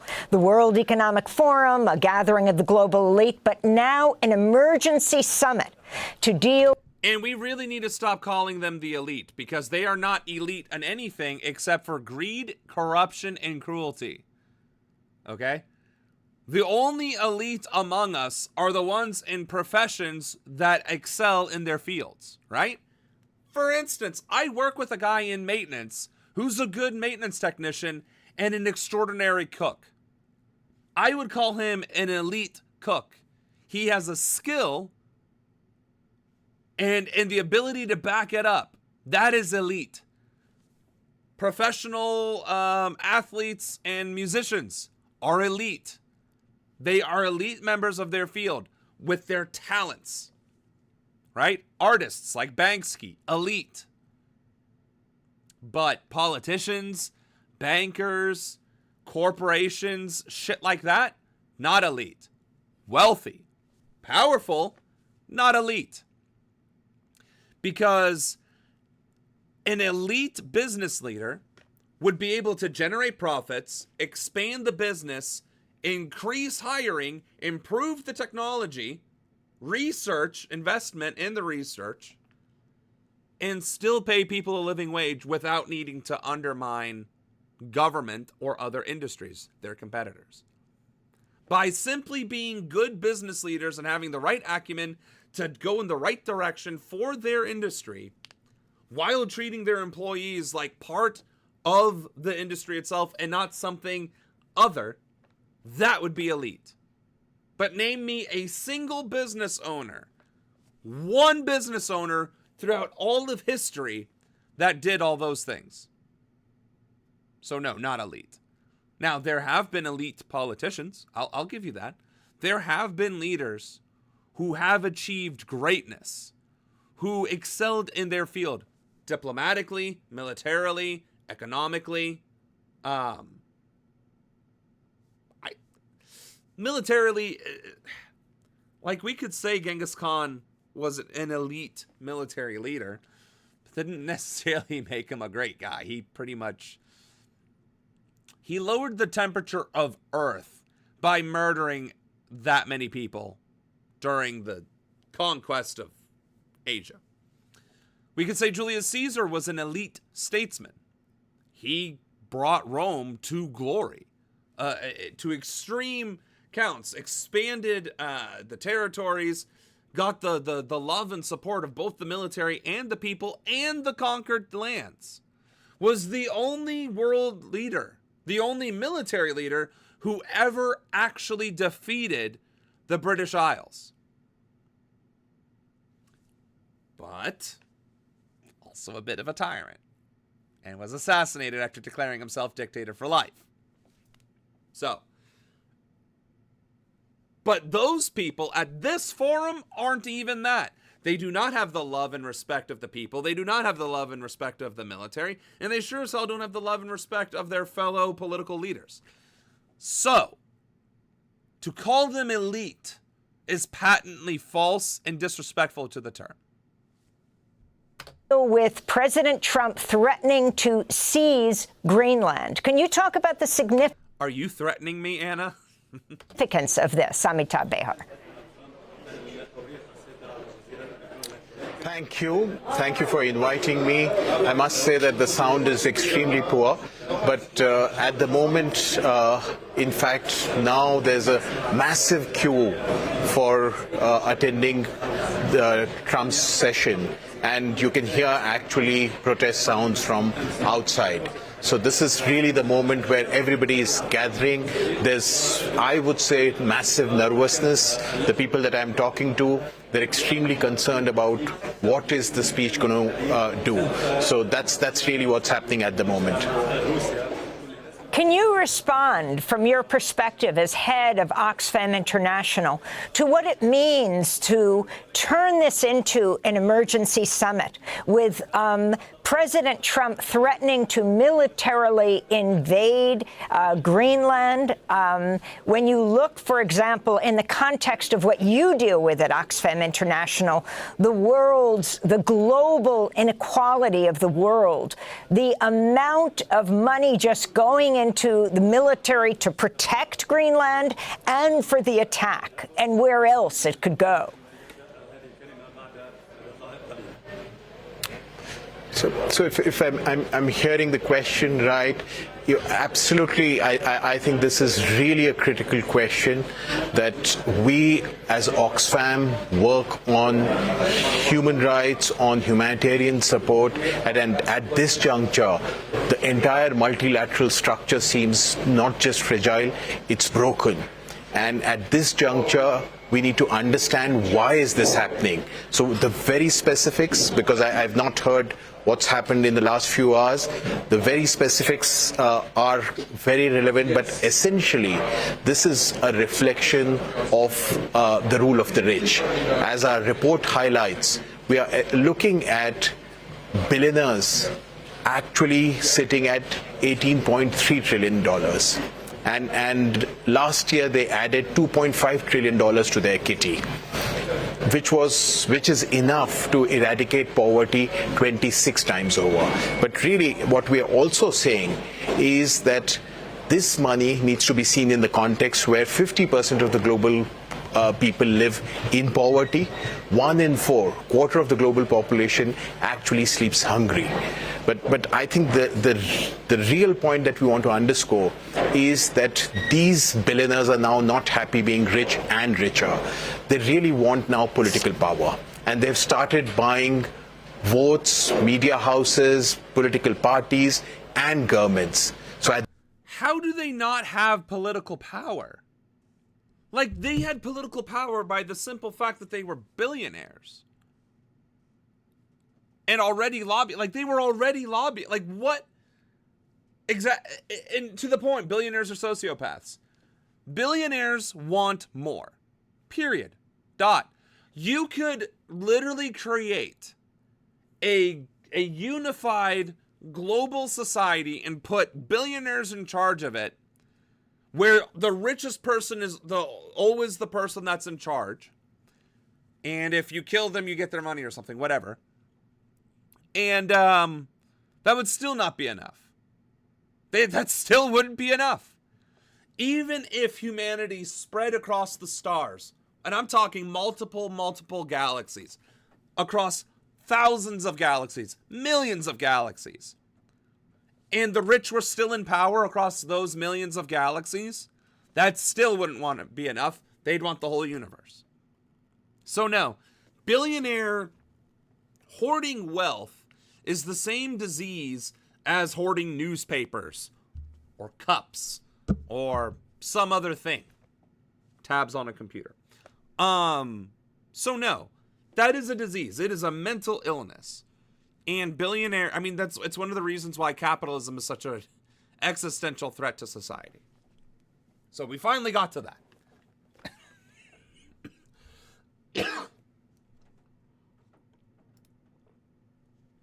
Which brings us to the end of the stream. And I think the last limits of my throat, apparently. So, with that being said, billionaires are the devil. As your next president, we are definitely going to curb the influence billionaires have by dismantling their existence. Yeah. Aside from that, The stream today has been, well, eye-opening. Between invoking the wrath of ancient gods and America being involved in most geopolitical conflicts, the world keeps spinning and the sun keeps rising and falling, right? So, as always, as I always say, as I always recommend, please like, share, and subscribe. We will continue to get through this. Let's keep building this platform together. Let's keep advocating for change and reform and or revolution. We cannot allow ourselves to go quietly into the night. We must stand strong and we must stand united. So, with that being said, it is 14 minutes past the stream.